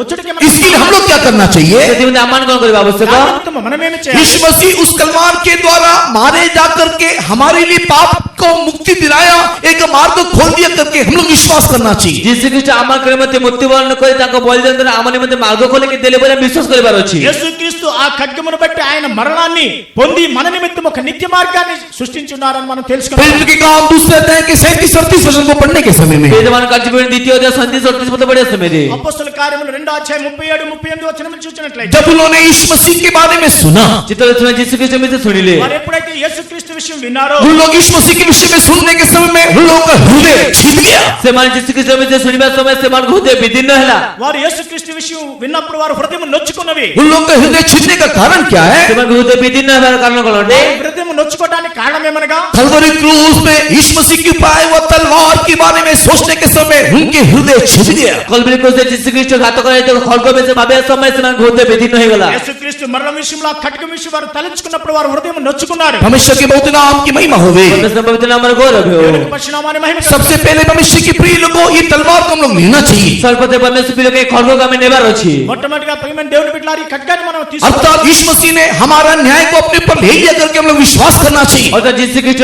আমার বিচার নিজ উপরে নেগুলো বলে বিশ্বাস করিবার আছে। లేక యేసుక్రీస్తు మన యొక్క ఆ యొక్క తీర్పుని తనపైన తీసుకుని उसके मरने के द्वारा, उसके कलवरी क्रूस की मृत्यु के द्वारा हम लोग को अनंत जीवन मिला करके हम लोग विश्वास करना चाहिए। তাঙ্কর মৃত্যুবরণ করিবার দ্বারা তাঙ্ক কলবরি ক্রুশের মৃত্যু দ্বারা আমার কোন জীবন মিললে বলে আমি বিশ্বাস করিবার আছে। ఆయన కలువరి శిలువలో మరణించే మరణము ద్వారా మనకి ముక్తి కలిగి ఉన్నదని విశ్వసించాలి। इसी के लिए पहला कुरिन्थी पहला अध्याय को पढ़ने के समय में প্রথম కొరింథీ প্রথম অধ্যায় পড়ে সময়ে మొదటి కొరింథీ మొదటి అధ్యాయం చదివినప్పుడు विश्वास करने वालों के लिए क्रूस का प्रचार सामर्थ्य करके 18 वचन में लिखा हुआ है। 18 বলে লেখা আছে বিশ্বাসকারী মানকের মধ্যে ক্রুশের প্রচার সামর্থ্য আছে বলে। ఇక్కడ ఒక 18వ వచనంలో రాయబడి సిలువను గూర్చిన వార్త నశించిన వారికి వెరితనముగా రక్షింపబడు। फर्स्ट कोरिन्थी चैप्टर 1 and verse 18 पढ़ने से लिखा हुआ है। প্রথম కొరింథీ প্রথম অধ্যায় 18 পড়ে সময় লেখা আছে మొదటి అధ్యాయం 18వ వచనంలో రాయబడినది क्रूस का प्रचार विश्वास करने वालों के लिए सामर्थ्य है। క్రూশের প্রচার বিশ্বাসকারী মানকের মধ্যে সামর্থ্য আছে। సిలువను గూర్చిన వార్త రక్షింపబడుచున్న వారికి దేవుని శక్తి అయి ఉన్నది। परमेश्वर के पवित्र नाम की महिमा होवे। పరమేశ్వర పవిత్ర నామమున గౌరవ हो। పరిశుద్ధనామానికి మహిమ కలుగు। हम लोग क्रूस के प्रचार को,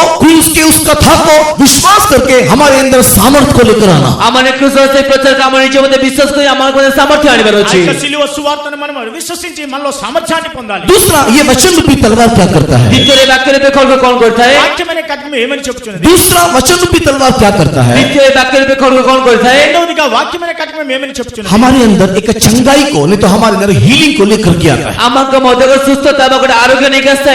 మన యందు ఒక స్వస్థతను కలుగు చేస్తుంది। 107 भजन को पढ़ने के समय में 7 कीर्तन पढ़े समय रे 107వ కీర్తన చూచినట్లయితే 107 भजन की 20 वचन को पढ़ के देखने से 7 कीर्तन तर कोड़ी पद पढ़ के समय रे 107వ కీర్తన 20వ వచనం చూచి मैं वचन को पेश करके तुम्हारे बीच में से सारी बीमारी को चंगाई करूंगा। वो वाक्य पठाई कि तुम्हारे मध्य समस्त रोग सुस्थ करिबी। నేను వాక్కును పంపి నీలో ఉండే సమస్తమైన రోగాన్ని స్వస్థతని ఇస్తాను। परमेश्वर का वचन आत्मा की तलवार है। परमेश्वर का वाक्य आत्मांगर खड्ग अटे। దేవుని యొక్క వాక్యము ఆత్మ ఖడ్గమై ఉన్నది। हम लोग वस्त्र पेश करके उस तलवार को लेना चाहिए। हमने वस्त्र को बिकी के से खड्ग को नेबार अछि। మన యొక్క వస్త్రములను నమ్మి ఆ యొక్క ఖడ్గమును కొనాలి। अर्थात परमेश्वर के प्रिय लोगों, हम लोग परमेश्वर के वचन के द्वारा मिलने वाले चंगाई को लेना चाहिए। अर्थात परमेश्वर प्रिय लोग हमें परमेश्वर वाक्य द्वारा मिलते सुस्थता को नेबार अछि। దేవుని యొక్క వాక్యము ద్వారా అనుగ్రహించబడే స్వస్థతను మనం పొందాలి। विश्वास करने वालों के लिए उसका वचन उनके शरीर में काम करता है। विश्वास करने वालों के निमित्त ताको वाक्य ताको शरीर कार्य करता है। విశ్వసించే వారికి ఆయన యొక్క వాక్యము వారి హృదయంలో పనిచేస్తుంది। यीशु मसीह वचन के माध्यम से लोगों को चंगाई किया। यीशु ख्रीष्ट वाक्य माध्यम लोगों को सुस्थ कले। యేసుక్రీస్తు వాక్యము ద్వారా మనుషులకు उसने బాగుపరిచాడు। कहा और कहने से वैसा ही हो गया। से कहले अब कहबे से बेकारी होला। ఆయన నోటి మాట ద్వారా చెప్పిన మాట జరుగుతుంది। क्योंकि जब उसने कहा, जे जेते बस से कहले ఎప్పుడు ఆయన చెప్పారో उसका वचन जो आत्मा की तलवार है, ताकर वाक्य जे कि आत्माकर खड्ग अटे। యొక్క వాక్యము ఆత్మీయ ఖడ్గమై ఉన్నది। सुनने वाले के हृदय में काम करते हुए सुनते व्यक्ति हृदय कार्य करी వినేవారి హృదయంలో పనిచేసే उनके अंदर दिखाई देने वाले सारे बीमारी की आत्मा को, कीटाणु की आत्मा को उसने उस तलवार से काट डाला। ताको मध्ये देखा दो समस्त रोगोर आत्मा को समस्त कीटाणु को से काटी पकाइले। వారి యొక్క జీవితంలోని శరీరంలో ఉండే రోగమును ఆ యొక్క కీటకములను परमेश्वर के पवित्र नाम की महिमा होवे। परमेश्वर पवित्र नाम रो गौरव हो। పరిశుద్ధనామాన్ని మహిమ కలుగు। इसी के लिए जब हम लोग प्रार्थना करते हैं, जितने जितने हम प्रार्थना करते हो అందును మనం ఎప్పుడైతే ప్రార్థన చేస్తామో अनेक लोगों के लिए प्रार्थना करने के टाइम में, अनेक बीमारियों के लिए प्रार्थना करने के टाइम में अनेक लोग माने में प्रार्थना करबा समय अनेक रोगी माने में प्रार्थना करबा समय रे అనేక మంది నిమిత్తము రోగగ్రస్తుల నిమిత్తము ప్రార్థన చేసి एक झुंड के लोग चंगाई पाने से अन्य झुंड के लोग चंगाई क्यों नहीं पाते हैं? गोटे दो लोग सुस्थ पाइबा समय अन्य दो लोग सुस्थ कौन में पाइना था ఒక గుంపు వారు స్వస్థత పొందుతున్నారు, ఇంకో గుంపు వారు స్వస్థత ఎందుకు పొందడం లేదు? वचन का तलवार, आत्मा की तलवार उन लोग अपने जीवन में ग्रहण करना नहीं चाहते। ये वाक्य खड्ग आत्माकर खड्ग से मन निज जीवन ग्रहण करबे चाहती नहीं। వాక్యము లేక ఆత్మనే ఖడ్గమును వారి జీవితంలో వారి హృదయంలో తీసుకుంటం లేదు। परमेश्वर के नाम की महिमा होवे। परमेश्वर नाम रो गौरव हो। దేవుని పరిశుద్ధనామాన్ని మహిమ కలుగు। परमेश्वर के वचन को अगर हम लोग वैसे विश्वास करके लेने से यदि परमेश्वर वाक्य हमें से प्रकार विश्वास करके नहीं हो దేవుని యొక్క వాక్యమును మనం విశ్వసించి మనలోనికి తీసుకున్నట్లయితే इस वचन के लिए समर्पण करने से ये वाक्य में समर्पण कर ले ఆ వాక్యము నిమిత్తం సమర్పించుకున్న हमारे आत्मा के उद्धार के निमित्त चंगाई दिला करके आत्मिक जीवन आगे बढ़ने के लिए परमेश्वर हमारी सहायता करेगा। हमको आत्मा को उद्धार निमित्त हमको सुस्थ दी हम आत्मिक जीवन बढ़े हमको सहायता करिबे। మన ఆత్మీయ రక్షణ నిమిత్తము ఆత్మీయ జీవితంలో ఎదుగుదల నిమిత్తము మనకి సహాయం చేస్తుంది। परमेश्वर के नाम की महिमा होवे। परमेश्वर नाम रो गौरव हो। దేవుని యొక్క పరిశుద్ధనామాన్ని మహిమ जिसके కలుగు। पास तलवार नहीं है, तलवार खरीद ले। जांको बागे खड्ग ने से खड्ग किनी ने हो। ఎవరి వద్ద అయితే కత్తి లేదో వారు जिनके पास विश्वास नहीं है, वचन को पढ़ के विश्वास ले ले। जांको बागे विश्वास से वाक्य को पढ़ विश्वास ले लो। ఎవరి వద్ద అయితే విశ్వాసము లేదో వాక్యమును చదివి ये విశ్వాసం तलवार चंगाई को दिखाता है, ये चंगाई करने वाला वचन को दिखाता है। से जो खड्ग सुस्थ से ये सुस्थ वाक्य आत्मा को रहता ఆ है। యొక్క ఖడ్గము మరి స్వస్థత అయి ఉన్నది, అదే వాక్యమే ఉన్నది। परमेश्वर के नाम की महिमा होवे। परमेश्वर पवित्र नाम रो गौरव हो। इस तलवार के सोना हमें मिलने वाला तीसरा आशीष क्या है? ତେବେ ଏହି ଖడ్ଗ ଦ୍ୱାରା ଆମକୁ ମିଳୁଥିବା ତୃତୀୟ ଆଶୀର୍ବାଦ କଣ ଅଟେ? ఖడ్గము ద్వారా మనకు దొరికే మూడో ఆశీర్వాదం ఏమనగా हमारे आत्मिक जीवन में दिखाई देने वाले प्रत्येक युद्धों को हम लोग जीत सकते हैं। ଆମ ଆତ୍ମିକ ଜୀବନ ଦେଖାଯାଉଥିବା ପ୍ରତ୍ୟେକ ଯୁଦ୍ଧକୁ ଆମେ ଜିତି ପାରିବା। మన ఆత్మీయ జీవితంలో ఏర్పడే ప్రతి ఒక్క యుద్ధాన్ని మనం విజయాన్ని పొందుదాం। स्पिरिचुअल जर्नी में, आत्मिक जीवन में चलने के टाइम में ଆତ୍ମିକ ଯାତ୍ରା ଚାଲିବା ସମୟରେ ఆత్మీయ ప్రయాణంలో ఉన్నప్పుడు अनेक प्रकार का युद्ध हमारे विरोध में दिखाई देता है। ଅନେକ ପ୍ରକାର ଯୁଦ୍ଧ ଆମକୁ ବିରୁଦ୍ଧ ଦେଖାଯାଇଥାଏ। అనేకమైన యుద్ధములు మనకి విరోధంగా పోరాడతాయి। परमेश्वर के बहुत नाम की महिमा होगी। ପରମେଶ୍ୱର ପବିତ୍ର ନାମର ଗୌରବ ହେଉ। దేవునికి పరిశుద్ధమైన మహిమ ये కలుగును। प्रत्येक युद्ध हमारे जीवन में आने का कारण क्या है? এই ପ୍ରତ୍ୟେକ ଯୁଦ୍ଧ ଆମଙ୍କ ଜୀବନରେ ଆସିବା କାରଣ କଣ ଅଟେ? ప్రతి ఒక్క యుద్ధము మనపై రావడానికి కారణం ఏమనగా कोई ना कोई हमारे जीवन में किसी न किसी प्रकार की घटी कमी है। ते କୌଣସି ନା କୌଣସି ରୀତିରେ କୌଣସି ନା କୌଣସି ରୀତିରେ ଆମଙ୍କ ମଧ୍ୟରେ କୌଣସି ପ୍ରକାର ଅଭାବ ଅଛି। ఏదో విధముగా మనలోని కొన్ని हम బలహీనతలు जब परमेश्वर से दूर चले जाते हैं, ଯେତେବେଳେ ପରମେଶ୍ୱର ଦୂରକୁ ଚାଲି ଯାଇଥାଉ, ఎప్పుడైతే దేవునికి దూరంగా हम వెళ్ళిపోతామో जब परमेश्वर को छोड़ देते हैं, ଯେତେବେଳେ ପରମେଶ୍ୱର ପରିତ୍ୟାଗ କରିଦେଇଥାଉ, ఎప్పుడైతే దేవుని విడిచిపెడతామో उस समय में हमारा परमेश्वर हमको शत्रुओं के हाथ में दे देता है। ସେ ସମୟରେ ଆମଙ୍କ ପରମେଶ୍ୱରଙ୍କୁ ଶତ୍ରୁମାନଙ୍କୁ ହସ୍ତଦାନ ଦେଇ ఆ ଦେଇଥାନ୍ତି। సమయంలో దేవుడు మన శత్రువుకి మనకి అప్పగిస్తాడు। हमारे जीवन में आने वाला नाना प्रकार की समस्या का कारण भी यही है। ଆମଙ୍କ ଜୀବନରେ ଆସୁଥିବା ବିଭିନ୍ନ ପ୍ରକାର ସମସ୍ୟା କାରଣ ମଧ୍ୟ ତାହା ହିଁ ଅଟେ। మన జీవితంలో వచ్చే సమస్య हमारे परिवार में आने वाले नाना प्रकार की बीमारी का कारण भी यही है। ଆମଙ୍କ ପରିବାର ସହିତ ନାନା ପ୍ରକାର ରୋଗର କାରଣ ମଧ୍ୟ ତାହା ହିଁ ଅଟେ। మన కుటుంబంలో వస్తున్న ప్రతి ఒక్క రోగానికి हमारे परिवार में आने वाले नाना प्रकार के अशांति का कारण भी यही है। ଆମଙ୍କ ପରିବାର ସହିତ ବିଭିନ୍ନ ପ୍ରକାର ଅଶାନ୍ତିର କାରଣ ମଧ୍ୟ ତାହା ହିଁ ଅଟେ।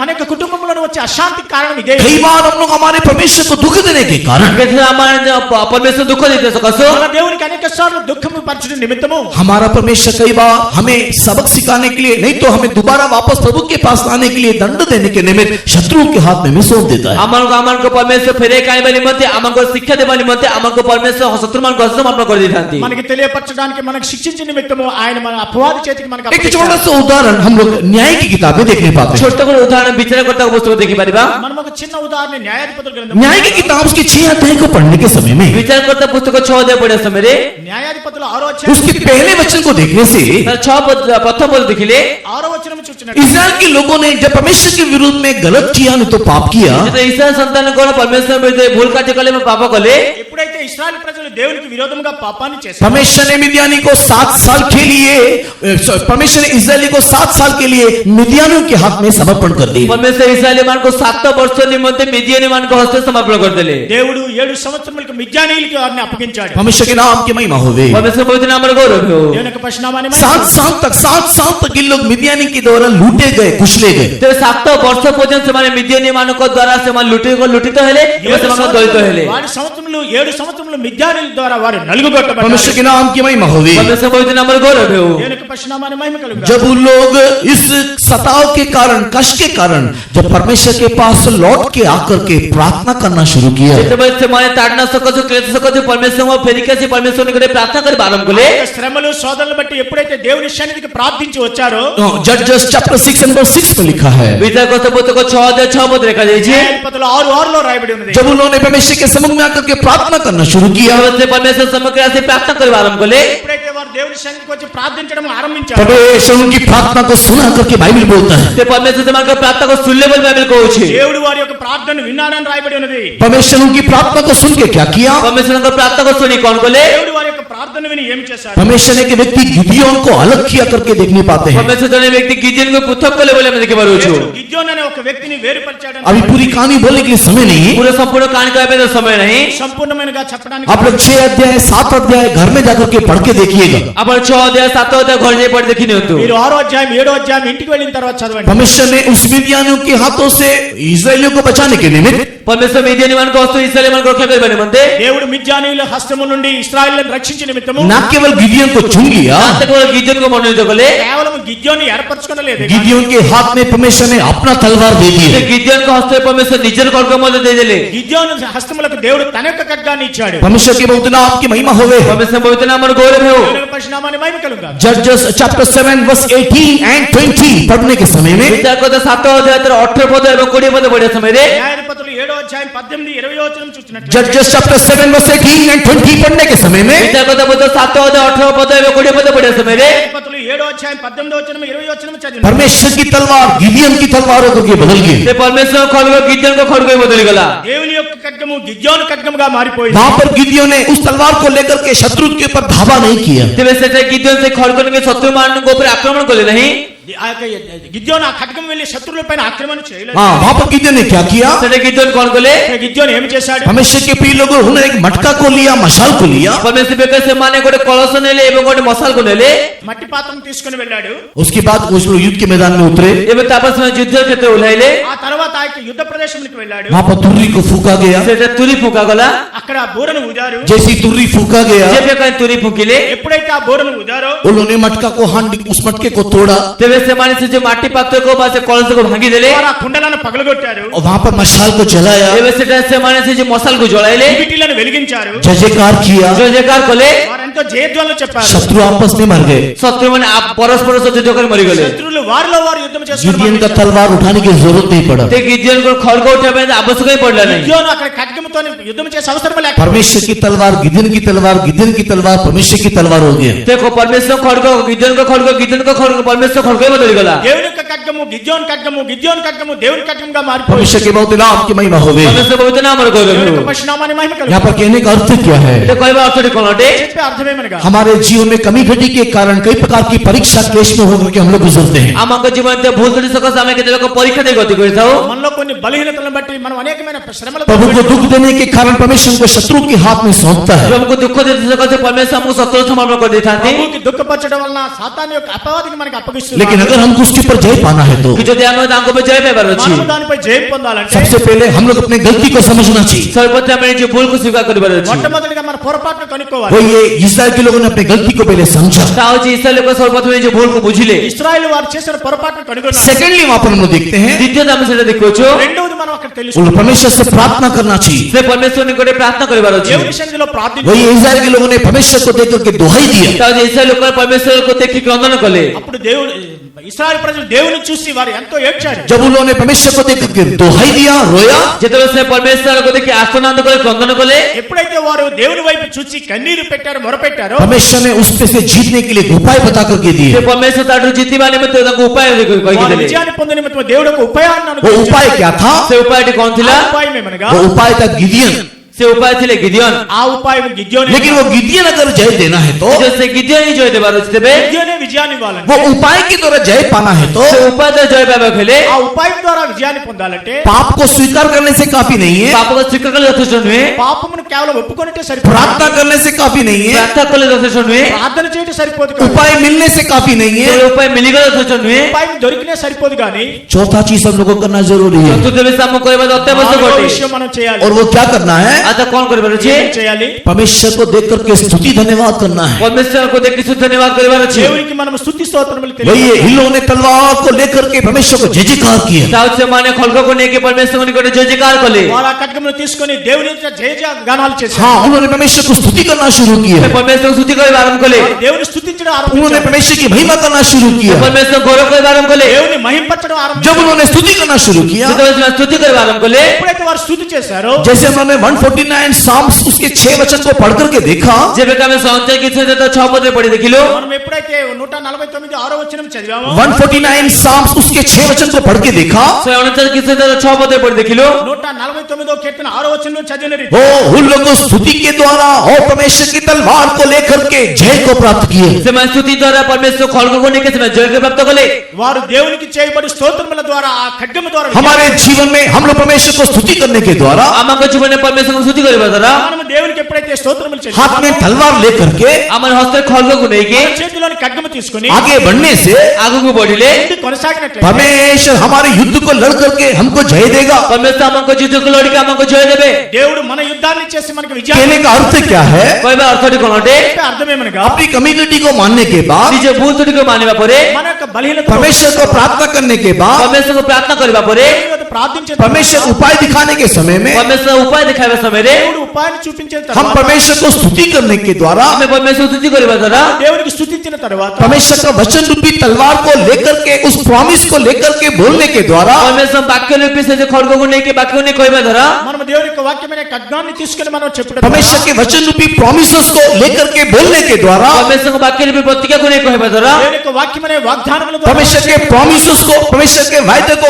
क्लेम करने के द्वारा नहीं तो दावा करने के द्वारा ସେ परमेश्वर प्रतिज्ञाକୁ ନେଇକି ତୋ ଯେ ଦାବି କରିବା ଦ୍ୱାରା దేవుని యొక్క వాగ్దానాలను మనం ఎప్పుడైతే స్వతంత్రించుకుంటామో परमेश्वर के प्रॉमिसेस को दावा करते हुए प्रभु को स्तुति करने के द्वारा ସେ परमेश्वर प्रतिज्ञା ଉପକୁ ଦାବା କରି ତାଙ୍କୁ स्तुति କରିବା ଦ୍ୱାରା దేవుని యొక్క వాగ్దానాలను స్వతంత్రించుకొని దాని ద్వారా స్తుతి చేసే సమయంలో परमेश्वर के प्रिय लोगों परमेश्वर हमारे सारे शत्रुओं को मार गिराएगा परमेश्वर परमेश्वर ଆମ ସମସ୍ତ ଶତ୍ରୁମାନଙ୍କୁ ମାରି ପକାଇବେ ప్రియమైన దేవుని బిడ్డలారా మనకు ప్రతి శత్రువుని దేవుడు కొట్టివేస్తాడు सेकंड क्रॉनिकल पढ़ने के टाइम में द्वितीय वंशावली पढ़िया समୟରେ రెండవ దినవృత్తాంతములు చూసే సమయంలో सेकंड क्रॉनिकल दूसरा इतिहास पढ़ने के टाइम में द्वितीय वंशावली पुस्तक पढ़िया समୟରେ రెండవ దినవృత్తాంతములు చూసే సమయంలో चैप्टर 20 वर्स 21 एंड 22 पढ़ने से ते 20 अध्याय 21 22 पद पढ़िया समୟରେ 20వ అధ్యాయము 21 22 second chronicle chapter 20 and verse 21 22 पढ़ने से 20 अध्याय 21 एवं 22 पद पढ़िया समୟରେ రెండవ దినవృత్తాంతములు 20వ అధ్యాయము 21 22 వచనములు చూచినట్లయితే इसी प्रकार स्तुति करते हुए परमेश्वर की तलवार शत्रु के ऊपर आकर के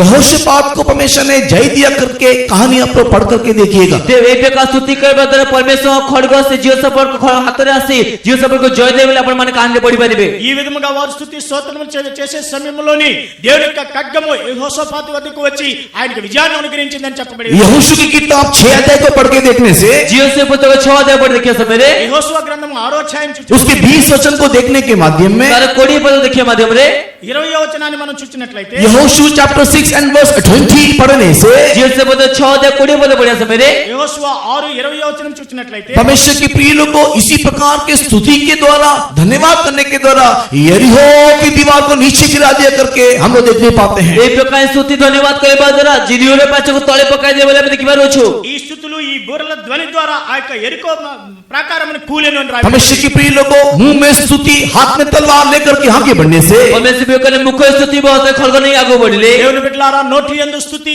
మరి ఆ ఖడ్గము తీసుకొని మనం బయలుదేరినట్లయితే परमेश्वर के प्रिय लोगों हमारे सारे शत्रुओं से परमेश्वर हमको जय देगा परमेश्वर बेके हम समस्त शत्रु मानव परमेश्वर मुझे देबे మన దేవుని బిడ్డలారా మన యొక్క శత్రువు పైన మనకి దేవుడు हर एक पापात्मा की शक्ति जो हमारे विरुद्ध में हमारा शत्रु करके दिखाई देता है प्रत्येक पापात्मा शक्ति जाका अमंग विरुद्ध अमंग शत्रु ही देखा देता है ఏదైతే మనకి విరోధమైన శక్తిగా అపవాదిగా కనిపిస్తున్న వాటన్నిటిని కూడా हर एक पापात्मा की शक्ति जो हमारा शत्रु करके दिखाई देता है प्रत्येक पापात्मा शक्ति जाके अमंग शत्रु ही देखा देता है ప్రతి ఒక్క పాపాత్మగా ఉండే ఆ యొక్క శక్తి మనకి విరోధంగా కనిపించే సమయంలో स्तुति के द्वारा वचन को अर्थात वायदे को पकड़ करके स्तुति करने के द्वारा हमको उसके ऊपर जय मिलेगा अमान्य से प्रतिज्ञा को दो स्तुति करबे हमको ता पर जय मिलिबो మనము వాగ్దానమును బట్టి స్తుతించి మనం దాన్ని స్వతంత్రించుకున్నప్పుడు మనకి విజయం नेहम्या की किताब 4 अध्याय को पढ़ के देखिए नियम पुस्तक 4 अध्याय पढ़ देखंतु నెహెమ్యా 4వ అధ్యాయం చూచినట్లయితే नेहम्या की किताब 4 अध्याय के 18 वचन में इसी रीति से उन्होंने भी जय पाया नियम पुस्तक 4 अध्याय 18 पद समान ए रीति से जय प्राप्त कले నెహెమ్యా 4:8లో కూడా ఈ విధముగా విజయాన్ని పొందారు परमेश्वर के बहुत नाम की महिमा होवे परमेश्वर बहुत नाम गौरव है దేవునికి పరిశునామాని మహిమ కలుగును अभी గాక. विवरण करने की परिस्थिति में मैं नहीं ये विवरण करबे परिस्थिति तो नहीं వివరించడానికి నాకు సమయం లేదు గాని आखिरी में परमेश्वर के प्रिय लोगों दूसरे परमेश्वर बिलक माने చివరిగా ప్రేమను దేవుని अगर బిడ్డలారా, तलवार नहीं है तो यीशु मसीह लास्ट में बोल रहे हैं तुम लोग तलवार को खरीद लो तेबे यदि खड्ग नहीं तेबे जिसके शेषर कहउछि तुम खड्ग किनि नियो మీరు ఖడ్గము లేనట్లయితే మీరు ఖడ్గమును కొనుక్కోండి. क्यों हम लोग तलवार अभी आखिरी में खरीदना है ते कोन पे हमारे में शेषर खड्ग किनि ने मारो छी ఎందుకు చివరిగా మనం ఆ ఖడ్గాన్ని కొనుక్కోవాలి? हमारे इस युद्ध में हम लोग जीत के सिद्धता की ओर बढ़ने के निमित्त आमाने ए युद्ध रे हमें लड़ी के जय पाई के सिद्धता रे बढ़िबा निमंते మనము ఈ యొక్క యుద్ధములోని విజయాన్ని పొంది సిద్ధత వైపు इस आत्मिक युद्ध को लड़ करके सिद्धता पाने के लिए आत्मिक युद्ध को सिद्धता प्राप्त करबा निमंते ఆత్మీయ జీవితంలో యుద్ధము చేసి ఆ యొక్క సిద్ధతను పొందు నిమిత్తము मनुष्य के प्रिय लोगों हमें आत्मा की तलवार अपने हाथ में लेना है परमेश्वर के हमको आत्मा खड्ग हमको हस्ते ने मारी अछि మన దేవుని బిడ్డలారా ఆత్మీయ ఖడ్గము మనకు అవసరమే ఉన్నది. एफिसी की किताब उसके 6 अध्याय को पढ़ने के समय में एफिसी पुस्तक 6 अध्याय पढ़े समय रे ఎఫెసీ పత్రిక 6వ అధ్యాయం చూచిన एफिसी की किताब के 6 अध्याय को पढ़ने के समय में एफिसी पुस्तक 6 अध्याय पढ़े समय रे ఎఫెసీ పత్రిక 6వ అధ్యాయం చూచినట్లయితే परमेश्वर के प्रिय लोगों 10 वचन 11 वचन इस प्रकार पौलुस बोलता है परमेश्वर के 10 11 पद पे ते पाली पे को कहउछंती 11వ వచనంలో అపోస్తలుడు పౌలు ఈ విధంగా చెప్తున్నాడు. फाइनली माय ब्रदरन ଶେଷରେ ହେ ଭାଇମାନେ చివరిగా నా సహోదరులారా be strong in the Lord ପରମେଶ୍ୱର ଠାରେ ବଳବାନ ହୁଅ మనము ఆయన యందు బలవంతులై and ఉండాలి. in the power of his might. ଏବଂ ତାଙ୍କର ପରାକ୍ରମରେ ఆయన మహాశక్తిలో अंत में परमेश्वर की प्रिय लोगों परमेश्वर में बलवंत होता जा, उसके सामर्थ में सामर्थ पाता जा। ଶେଷରେ ହେ ଭାଇମାନେ ତୁମେ ପ୍ରଭୁଙ୍କଠାରେ ଶକ୍ତି ପ୍ରାପ୍ତ ହୁଅ, ତାଙ୍କ ପରାକ୍ରମ ବଳବାନ ହୁଅ। చివరిగా మనము దేవుని యొక్క మహాశక్తిలో శక్తివంతులుగా సామర్థ్యముగా ఉన్నప్పుడు आखिरी में फाइनली हम लोग बलवान बनने के लिए ଏବେ ଶେଷରେ ଆମେ ବଳବାନ ହେବା ନିମନ୍ତେ చివరిగా మనం బలవంతులుగా ఉండాలి. परमेश्वर के सामर्थ में सामर्थ्यवान होने के लिए ପରମେଶ୍ୱରଙ୍କ ସାମର୍ଥ୍ୟରେ ପରାକ୍ରମରେ ବଳବାନ ହେବା ନିମନ୍ତେ దేవుని యొక్క శక్తిలో సామర్థ్యంలో మనం బలవంతులుగా ఉండే నిమిత్తం हम लोग को तलवार लेना जरूरी है। ଆମକୁ ଖడ్ଗ ନେବା ଅତ୍ୟାବଶ୍ୟକ ଅଟେ। మనకు ఖడ్గం అవసరమై ఉన్నది. इसी के लिए 11 वचन में लिखा है, ସେଥିପାଇଁ 11 ପଦ ଲେଖାଯାଇଛି, వచనంలో రాయబడి ఉన్నది, तुम लोग परमेश्वर के सारे आत्मिक हथियार को धारण करो ତୁମେ ପରମେଶ୍ୱରଙ୍କ ସମସ୍ତ ଆତ୍ମିକ ଅସ୍ତ୍ରଶସ୍ତ୍ରକୁ ଧାରଣ କର, మీరు దేవుడు అనుగ్రహించే ఆత్మీయ వస్త్రాలను ధరించుకోండి, ताकि शैतान के सारे युक्तियों के ऊपर जय प्राप्त कर सको। ଯାହାଦ୍ୱାରା ଶୈତାନର ସମସ୍ତ ଯୁକ୍ତି ଉପରେ ତୁମେ ଜୟ ପ୍ରାପ୍ତ କରିପାରିବ।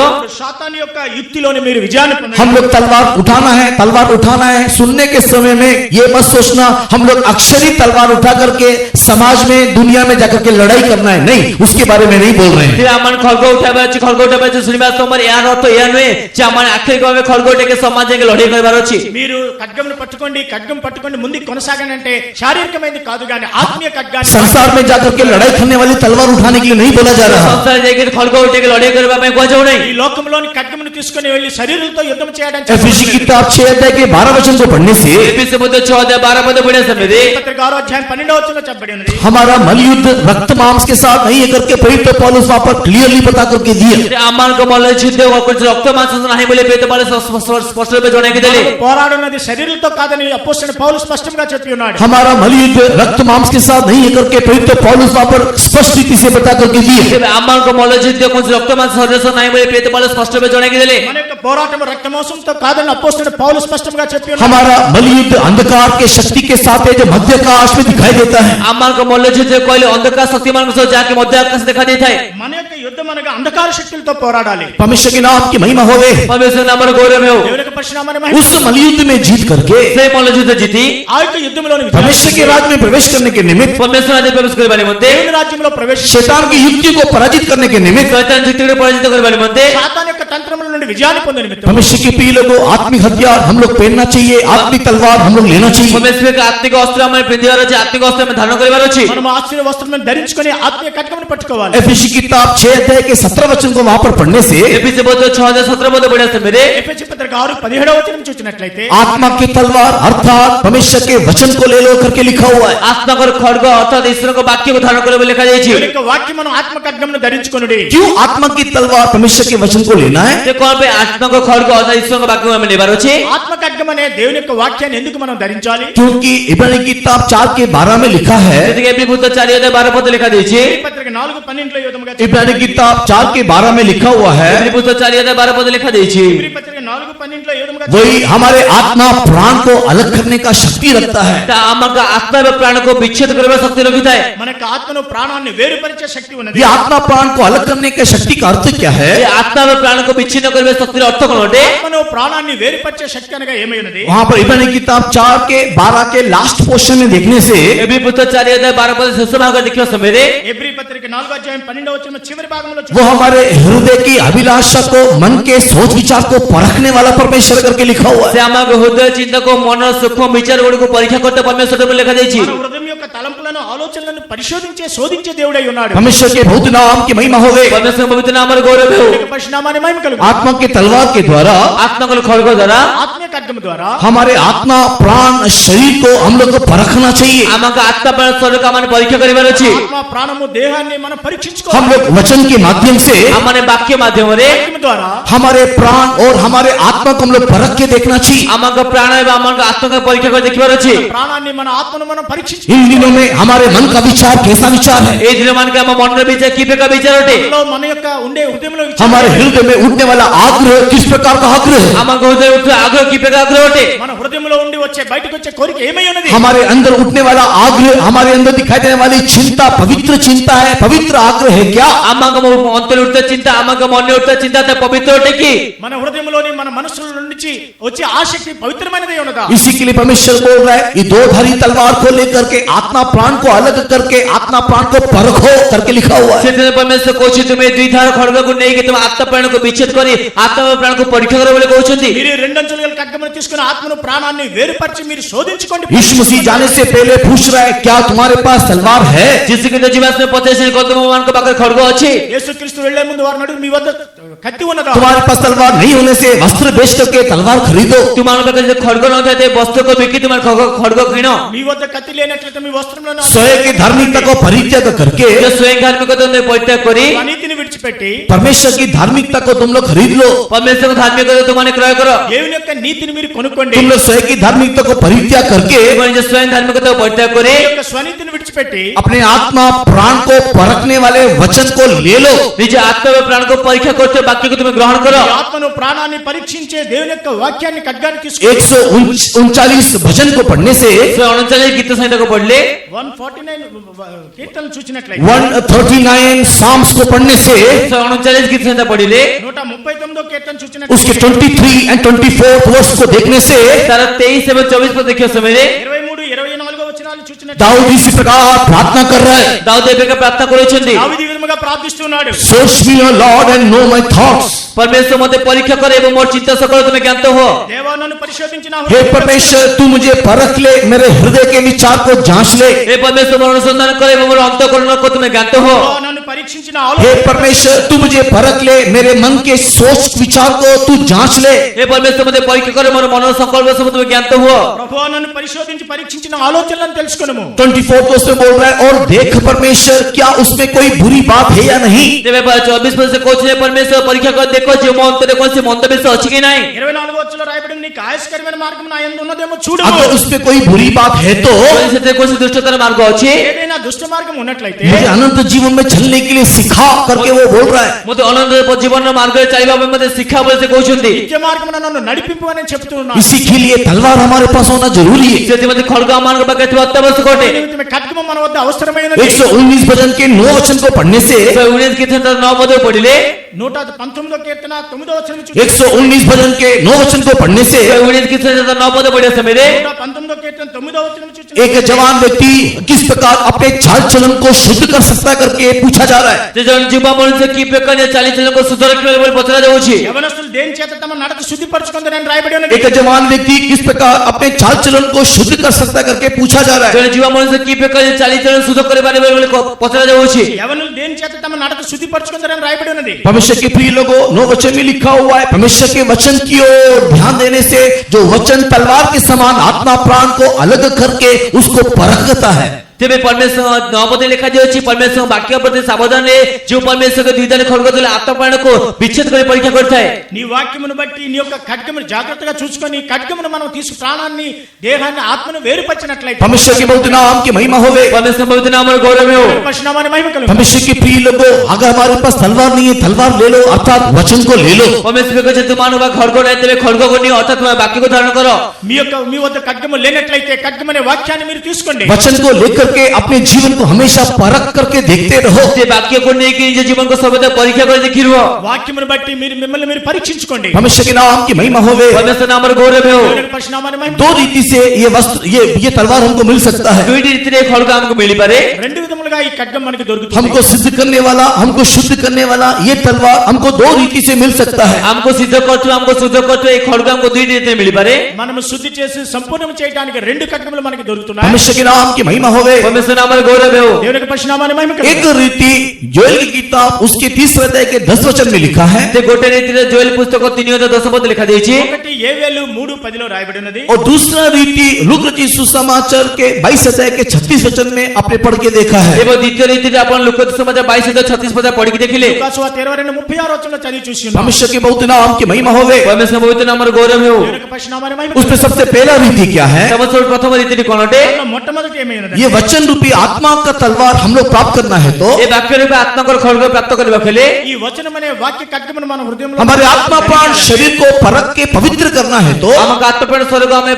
परीक्षा करी पवित्र करबा खेले మన ఆత్మ ప్రాణ శరీరాన్ని మనము పరిశోధించుకున్నట్లయితే सबसे पहले हम लोग को वस्त्र को बेच करके इसको लेना चाहिए। सर्वप्रथम आमाने वस्त्र को बिक्री करिया क्रय करिबार मगो మొట్టమొదటిగా వస్త్రాన్ని అమ్మి మనం దాన్ని కొనుక్కోవాలి। जैसे कि मैं आपको पहले ही बताया जे प्रकार पूर्व जणाइले నేను మీకు ఏ విధంగా మొదట చెప్పి ये ఉన్నాను, हमारे स्वयं धार्मिकता को दिखाता है। आमक स्वयं धार्मिकता दर्शाइता है ఇది మన స్వనీతిని చూపిస్తూ ఉన్నది। ये स्वयं धार्मिकता को कैसे परित्याग कर सकते हैं? स्वयं धार्मिकता में की प्रकार परित्याग करि परिबा స్వనీతిని మనం ఏ విధంగా విడిచిపెట్టగలము? पानी के बपतिस्मा लेने के माध्यम से जल बपतिस्मा देवा द्वारा నీటి బాప్తిస్మ ద్వారా परमेश्वर के प्रिय लोगों हम लोग हमारे शरीर को अधार्मिकता के हथियार के लिए समर्पण न करते हुए हम लोग धार्मिकता के हथियार के लिए समर्पण करते हैं। परमेश्वर बेका तादरा आमाने जो शरीर को अधार्मिकता अस्वस्थ रूपे समर्पण न करी धार्मिकता अस्वस्थ रूपे समर्पण करिथौ శారీరకమైన నీతి లేని మురికి గుడ్డలకు బదులుగా మన నీతి అయిన దేవుని నీతి అని మనం సమర్పించాలి। परमेश्वर के नाम की महिमा होवे। परमेश्वर पवित्र नाम गौरव हो దేవుని పరిశుద్ధనామాన్ని మహిమ కలుగు। रोमी की किताब 6 अध्याय 19 वचन को पढ़ने से रोमे पुस्तक 6:19 पद पढ़े से मेरे రోమా పత్రిక 6వ అధ్యాయము रोमन्स चैप्टर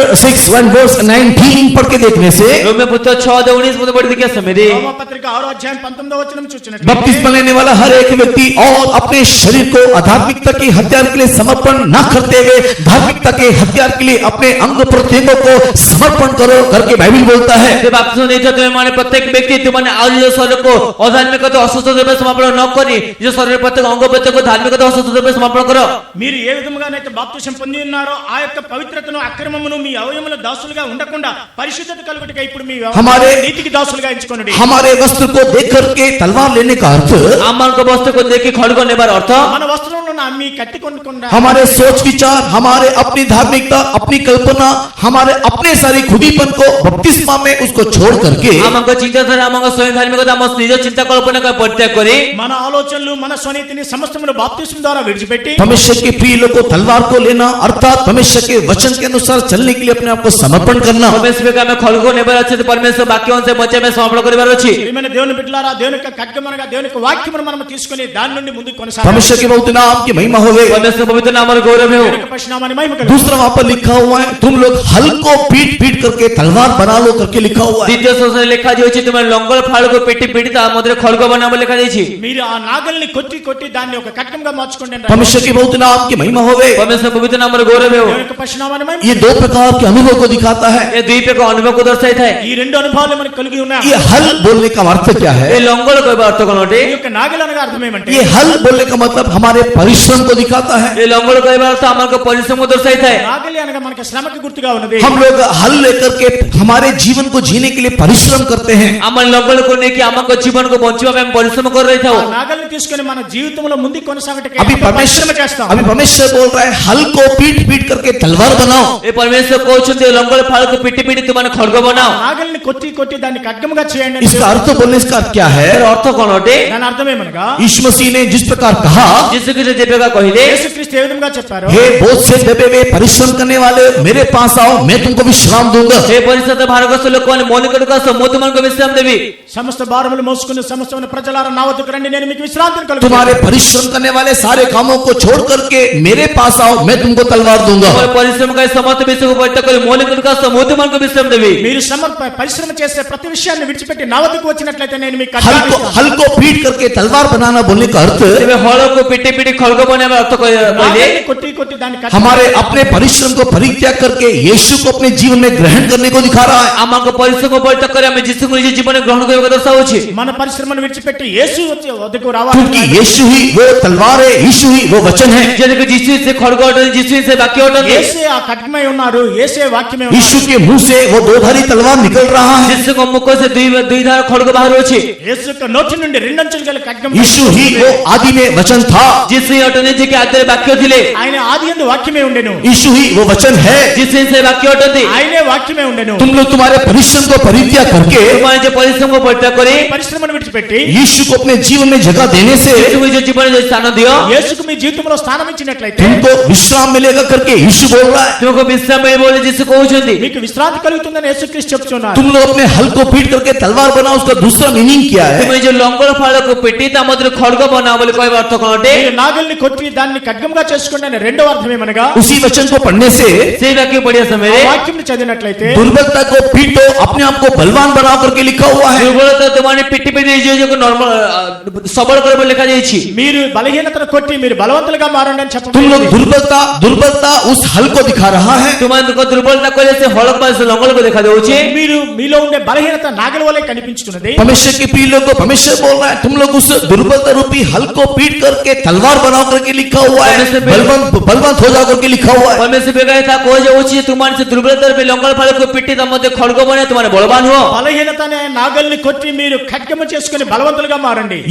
ये बल रूपी तलवार हम लोग कैसे पा सकते हैं? ଏ ବଳ ରୂପୀ ଖଡଗ ଆମେ କି ପ୍ରକାର ପ୍ରାପ୍ତ କରିପାରିବା? ఈ బలమైన ఖడ్గాన్ని ఏ విధముగా పొందగలము? उसके लिए तीसरा अनुभव वही है, पवित्र आत्मा अभिषेक। ତା ନିମନ୍ତେ ତୃତୀୟ ଅନୁଭବ ତା ହେଉଛି ପବିତ୍ରତ୍ୱଙ୍କ ଅଭିଷେକ। అదే మూడో అనుభవం పరిశుద్ధాత్మ అభిషేకం। पवित्र आत्मा अभिषेक के द्वारा ପବିତ୍ରତ୍ୱଙ୍କ ଅଭିଷେକ ଦ୍ୱାରା పరిశుద్ధాత్మ అభిషేకం ద్వారా हम लोग इस तलवार को अपना बना सकते हैं। ଆମମାନେ ଏ ଯୋଉ ଖଡଗକୁ ନିଜ କରିପାରିବା। ఆ ఖడ్గమును మనం సొంతం చేసుకోగలము। पवित्र आत्मा अभिषेक के द्वारा ପବିତ୍ରତ୍ୱ ଅଭିଷେକ ଦ୍ୱାରା పరిశుద్ధాత్మ అభిషేకం हमारी ద్వారా दुर्बलता के ऊपर हम लोग जयवंत हो सकते हैं। ଆମଙ୍କ ଦୁର୍ବଳତା ଉପରେ ଆମେ ଜୟପ୍ରାପ୍ତ କରିପାରିବା। మన బలహీనతల పైన మనం విజయాన్ని पवित्र పొందగలము। आत्मा अभिषेक के द्वारा ପବିତ୍ରତ୍ୱ ଅଭିଷେକ ଦ୍ୱାରା పరిశుద్ధాత్మ అభిషేకం हमारे ద్వారా सारे पराजय को हम लोग जय में बदल सकते हैं ଆମ ସମସ୍ତ ପରାଜୟକୁ ଆମେ ଜୟ ବଦଳେଇ ପାରିବା। సమస్తమైన అపజయాలను విజయవంతులుగా और మారగలము। इस प्रकार जयवंत होने वाला व्यक्ति परमेश्वर के राज्य का अधिकारी होगा। ଏବଂ ଏ ପ୍ରକାର ଜୟପ୍ରାପ୍ତ କରୁଥିବା ବ୍ୟକ୍ତି ପରମେଶ୍ୱର ରାଜ୍ୟର ଅଧିକାରୀ ହେବ।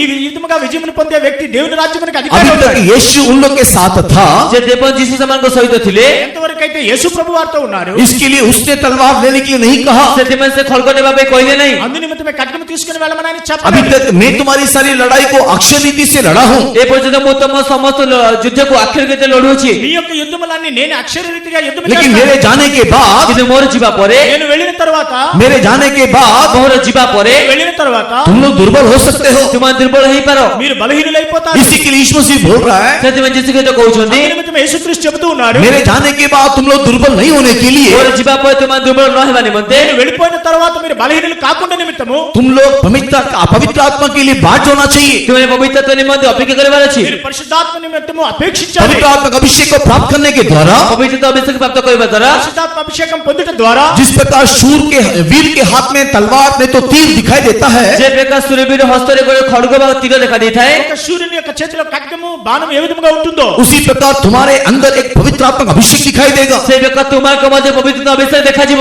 ఆ విధముగా మీ యొక్క జీవితంలో హృదయంలో పరిశుద్ధాత్మ అభిషేకం ఉంటుంది। मेरे जाने के बाद भी ମୋର ଯିବା ପରେ ମଧ୍ୟ మీరు వెళ్ళిన తర్వాత కూడా ये पवित्र आत्मा का अभिषेक तुम्हारे अंदर होने से ପବିତ୍ରତ୍ୱ ଅଭିଷେକ ଯେ ତୁମମାନଙ୍କ ମଧ୍ୟ ଥାଏ, పరిశుద్ధాత్మ అభిషేకం మీలో वो ఉన్నట్లయితే तुम्हें सारे मार्ग में तुम्हें चलना सिखाएगा। ସେ ତୁମଙ୍କୁ ତୁମ ସମସ୍ତ ମାର୍ଗରେ ଚାଲିବା ପାଇଁ ଶିଖାଇବେ। నడవలసిన మార్గం అది మీకు वो తెలియపరుస్తుంది। तुम्हें आत्मा के द्वारा अगुवाई देगा। ସେ ତୁମକୁ ଆତ୍ମାଙ୍କ ଦ୍ୱାରା ଚାଲନା ଦେବେ। ఆత్మ ద్వారా మీకు నడిపిస్తుంది। वो तुम्हें मेरे पास लेकर आएगा। ସେ ତୁମକୁ ମୋ ନିକଟକୁ ନେଇକି ଆସିବେ। అది మిమ్మల్ని నా వద్దకు చేరుస్తుంది। इसी के लिए यीशु मसीह ने सेवा के आरंभ में किसी प्रकार के वस्तु को लेने के लिए मना किया, ସେଥିପାଇଁ ଯୀଶୁ ଖ୍ରୀଷ୍ଟ ସେବାର ଆରମ୍ଭରେ କୌଣସି ପ୍ରକାର ବିଷୟକୁ ନେବା ପାଇଁ ମନା କଲେ। యేసుక్రీస్తు తన యొక్క సేవ ఆరంభంలో ఏ ఒక్క ఖడ్గము తీసుకుని వెళ్ళాలని వద్దు। क्योंकि अभी मैं तुम्हारे साथ हूँ, କିନ୍ତୁ ଯେହେତୁ ଏବେ ମୁଁ ତୁମମାନଙ୍କ ସାଙ୍ଗରେ ଅଛି, నేను మీతో కూడా ఉన్నాను। किंतु मैं अभी जाने वाला हूँ, କିନ୍ତୁ ଏବେ ମୁଁ ଯିବା ପାଇଁ ଯାଉଛି, నేను ఇప్పుడు వెళ్ళబోతున్నాను। इसके लिए तुम लोग अभी तलवार ले लो। ସେଥିପାଇଁ ଏବେ ତୁମେ ସେ ଖଡଗକୁ ନେଇଯାଅ। మీరు ఇప్పుడు ఖడ్గము ధరించండి। सब परमेश्वर के नाम की महिमा हो गए। ପରମେଶ୍ୱର ପବିତ୍ର ନାମର ଗୌରବ ହେଉ। దేవుని పరిశుద్ధనామాన్ని మహిమపరచండి। बपतिस्मा के द्वारा ବାପ୍ତିସ୍ମ ଦ୍ୱାରା బాప్తిస్మ ద్వారా परमेश्वर के हाथों अपने आप को समर्पण करते हुए ପରମେଶ୍ୱର ନିଜକୁ ସମର୍ପଣ କରି దేవుని చేతులకు మనలను సమర్పించుకొని परमेश्वर की मर्जी को अपना बना लो। ପରମେଶ୍ୱରଙ୍କ ଇଚ୍ଛାକୁ ନିଜର କରିନିଅ। దేవుని యొక్క చిత్తాన్ని మనం సొంతం చేసుకొని दूसरा, ଦ୍ୱିତୀୟତଃ రెండవదిగా हम लोग हमारे सारे परिश्रम को परित्याग करके ଆମମାନେ ଆମଙ୍କ ସମସ୍ତ ପରିଶ୍ରମକୁ ପରିତ୍ୟାଗ କରି మన యొక్క పరిశ్రమ కష్టాన్ని విడిచిపెట్టి यीशु को अपना बना ले। ଯୀଶୁକୁ ନିଜର କରିନେଉ। యేసుని సొంతం చేసుకొని तो तीसरा, ତେବେ ତୃତୀୟତଃ మూడవదిగా जयवंत होने के लिए, ଜୟବନ୍ତ ହେବା ନିମନ୍ତେ, జయవంతులుగా మారాలి। दुर्बलता के ऊपर जय पाने के लिए ଦୁର୍ବଳତା ପାଇଁ ଜୟପ୍ରାପ୍ତ କରିବା ନିମନ୍ତେ బలహీనతల పైన విజయం పొందిన నిమిత్తం पवित्र आत्मा अभिषेक को पालो। ପବିତ୍ର ଅଭିଷେକ ପ୍ରାପ୍ତ କରନ୍ତୁ। పరిశుద్ధాత్మ అభిషేకాన్ని वो పొందండి। ये आत्मा की तलवार परमेश्वर का वचन करके लिखा हुआ ତା है। ହେଉଛି ଆତ୍ମାଙ୍କର ଖଡଗ ପରମେଶ୍ୱର ବାକ୍ୟ ବୋଲି ଲେଖାଯାଇଛି। అదే ఆత్మీయ ఖడ్గము దేవుని వాక్యమే ఉన్నదని చెప్పబడి परमेश्वर की मर्जी को लेने से, ପରମେଶ୍ୱର ବାକ୍ୟକୁ ନେଲେ, దేవుని యొక్క చిత్తమును మీరు यीशु हमारे साथ होने से, ଯୀଶୁ ଆମଙ୍କ ସହିତ ରହିଲେ, యేసు మనతో కూడా ఉన్నట్లయితే पवित्र आत्मा का अभिषेक का का सामर्थ हम में होने से पवित्र अभिषेक सामर्थ्य आमांगटे रहिले పరిశుద్ధాత్మ అభిషేకమైన సామర్థ్యం మనలో ఉన్నట్టు हम जयवंत से भी बढ़कर के जयवंत बन सकते हैं। आमार जयवंतले मध्ये अधिक जयवंत होई परिबा మనం జయవంతుల కంటే ఇంకా ఎక్కువ విజయవంతులు आइए हमारी आंखों को बंद करके हम लोग घुटना टेकेंगे। आत्म चक्की बंद करे आंटू बातिबा మన కళ్ళు మూసుకొని మోకరిద్దాం। हमें प्रभु यीशु मसीह बोल रहा है जिसके पास तलवार नहीं वो तलवार खरीदना चाहिए। प्रभु जिसके तो कोशिश जागा पर खड़को ने से खड़को किने बारोची యేసుక్రీస్తు చెప్తున్నారు ఎవరి వద్ద ఖడ్గము లేదో వారు కొనుక్కోండి। परमेश्वर के वचन को उन लोग अपना बनाना चाहिए। परमेश्वर वाक्य से निजे करने बारोची దేవుని వాక్యాన్ని వారు वो సొంతం लोग यीशु को अपना बनाना चाहिए। मैं जिसको को निजे करि बारोची యేసుని సొంతం वो చేసుకోవాలి। लोग पवित्र आत्मा को उसने अपवित्र आत्मा को लोग पाना चाहिए। तुमने पवित्र आत्मा प्राप्त करि बारोची పరిశుద్ధాత్మను పొందాలి। ये तीनों अनुभव के द्वारा ये तीन अनुभव మూడు द्वारा అనుభవముల ద్వారా परमेश्वर के प्रिय लोगों हम लोग परमेश्वर के राज में जय के साथ दिखाई दे सकते हैं। परमेश्वर का हम परमेश्वर आज जय से देखा दे परिबा మన దేవుని బట్టిలారా మనము దేవుని యొక్క సన్నిధిలో దేవుని వద్ద విజయవంతం आइए इन अंतिम दिनों में आसुने अंतिम दिन रे ఈ అంతిమ దినములో हमारे जीवन को बर्बाद करने के निमित्त आमाको जीवन को बलवान करे మన निमंते జీవితం నాశనం చేయని నిమిత్తం आइए हम लोग अपने लिए तलवार को चुन ले। आज आमाने आमाको पाके थियो निज खड्ग को मनोनीत करिबा సొంత ఖడ్గమును మనం సొంతం చేసుకోవాలి। दुर्बल लोगों के हाथ में ये तलवार शोभा नहीं देता। दुर्बल मान को हस्ते खड्ग शोभा दिए नहीं బలహీనుల చేతిలో ఖడ్గం ఉండదు। दुर्बल लोगों को ये तलवार दिया नहीं जाता। दुर्बल मान के खड्ग दिए जाई न थाए బలహీనులకు ఖడ్గం ఇవ్వబడదు। परमेश्वर के प्रिय लोगों केवल बलवान लोग इसको हासिल करते हैं। परमेश्वर बियो करके बलवान लोग को माने हासिल करथांती దేవుని దేవుని బిడ్డలారా బలవంతులే దాన్ని సొంతం बलवान लोग के हाथों में दिखाई देने वाली ये तलवार अनेकों के लिए जय का कारण बनता है। बलवान लोग को हस्ते देखा एक खड्ग अनेक को निमंते जय कार्य करता है బలవంతుల చేతిలో కనబడి ఈ ఖడ్గం అనేక మందికి విజయాన్ని राजा साउल के हाथ में तलवार था राजा साउल को हस्ते खड्ग थिला రాజు సౌలు యొక్క చేతిలో ఖడ్గం ఉన్నది। लेकिन अभिषेक नहीं था। किंतु अभिषेक नथिला కానీ అభిషేకం లేదు। यीशु का नाम नहीं था। जिसको नाम नथिला యేసు యొక్క నామం లేదు। उसका प्रतिज्ञा उसका वचन उसका वायदा भी नहीं था। तांकर प्रतिज्ञा तांकर वाक्य तांकर प्रतिज्ञा मध्ये नथिला ఆయన వాక్యం ఆయన వాగ్దానం ఏమీ లేదు। लेकिन दाऊद के हाथ में कोई अक्षरी तलवार नहीं था। कि दाऊद को हस्ते कौन से आखिर को खड्ग नथिला దావీదు యొక్క చేతిలో అక్షరార్థమైన ఖడ్గం లేదు। लेकिन उसके पास यीशु का नाम था। कि तांको पाखे जिसु को नाम थिला తన వద్ద యేసు నామం ఉన్నది। उसके पास परमेश्वर का वायदा था। तांको पाखे परमेश्वर को प्रतिज्ञा थिला దేవుని యొక్క వాగ్దానం ఆయన వద్ద ఉన్నది। उसके पास परमेश्वर का सामर्थ्य था अभिषेक था। तांको पाखे परमेश्वर को सामर्थ्य थिला अभिषेक थिला ఆయన వద్ద దేవుని యొక్క సామర్థ్యం శక్తి ఉన్నది। परमेश्वर के प्रिय लोगों और उस अभिषेक के द्वारा परमेश्वर बियो के बसे अभिषेक ఆ द्वारा యొక్క అభిషేకం ద్వారా परमेश्वर के प्रिय लोगों उस नाम के द्वारा परमेश्वर बियो के से नामों द्वारा ఆయన ధరించిన నామం ద్వారా तो उस प्रतिज्ञा के द्वारा वचन के द्वारा से प्रतिज्ञा से वाक्य द्वारा వాక్యం ద్వారా వాక్యం ద్వారా उसने गोलियत को नीचे गिरा दिया। से गोलियत को तले पकाई देले గోలియాతును కిందన वो పడవేశాడు। जयवंत हो गए। से जयवंत हे गले ఆయన విజయాన్ని పొందాడు। उसी प्रकार एक जय देने के लिए हमारा प्रभु हमारे जीवन में इस अनुभव को देना चाहता है। से बेका को जय देवने मंते आमान को परमेश्वर आमान को मधुर जय देवा पे चाहती అటువంటి జయమును పొందు నిమిత్తము మన ప్రభువు మనకి ఆ విజయాన్ని అనుగ్రహించాడు। हमको वो अनुभव देना चाहता है। आमान को से अनुभव देवा पे चाहती మనకి ఆ అనుభవాన్ని ఇవ్వబోతున్నాడు। इसके लिए परमेश्वर कहता है तलवार खरीद। से बिंदु परमेश्वर को जितने में खड्ग को क्रय करो అందుకని దేవుడు చెప్తున్నాడు उस वचन को अपना बना लो। से बाकी को तुम निजे करनी हो వాక్యాన్ని స్వతంత్రించుకోండి। यीशु को अपना बना लो। जिसको निजे करनी हो యేసుని సొంతం చేసుకోండి। पवित्र आत्मा का अभिषेक को प्राप्त कर लो। पवित्रता अभिषेक को प्राप्त करो పరిశుద్ధాత్మ అభిషేకాన్ని పొందాలి। आइए जितने लोगों को ये तलवार चाहिए उन लोग केवल घुटने में बैठेंगे। आसन जितने कौन खड्ग को समान के लांटे बसिबा ఎంతమందికి ఖడ్గం అవసరం వారందరూ మోకరించండి। उन लोग आंखों को बंद करेंगे। से चक्षु बंद करिबा కళ్ళు మూసుకొని परमेश्वर की ओर देखते हुए प्रार्थना करेंगे। परमेश्वर को देखी प्रार्थना करिबा దేవుని వైపు చూస్తూ ప్రార్థించండి। इन दिनों में प्रभु मुझे वो तलवार दे कि मैं भी जय के ऊपर जय प्राप्त करते हुए आगे बढ़ूं। प्रभु ये जमा के मोतिमत से खड्ग दियो जे मो जय पे जय प्राप्त करे आगो बढ़बी ప్రభువా ఈ దినముల్లో నేను జయంపై జయము పొందిన ఆ ఖడ్గమును నాకు ఇవ్వండి। आइए हम लोग प्रार्थना करते हुए आत्मा का अभिषेक में जगा दे। आज हमारे प्रार्थना को आत्मा अभिषेक में हमें स्थान देबा ప్రార్థన చేసి దేవుని యొక్క పరిశుద్ధాత్మ నిమిత్తము మనల్ని మనం అర్పించుకుందాం। परमेश्वर आप हमारी सहायता करें। परमेश्वर हमको सहायता करो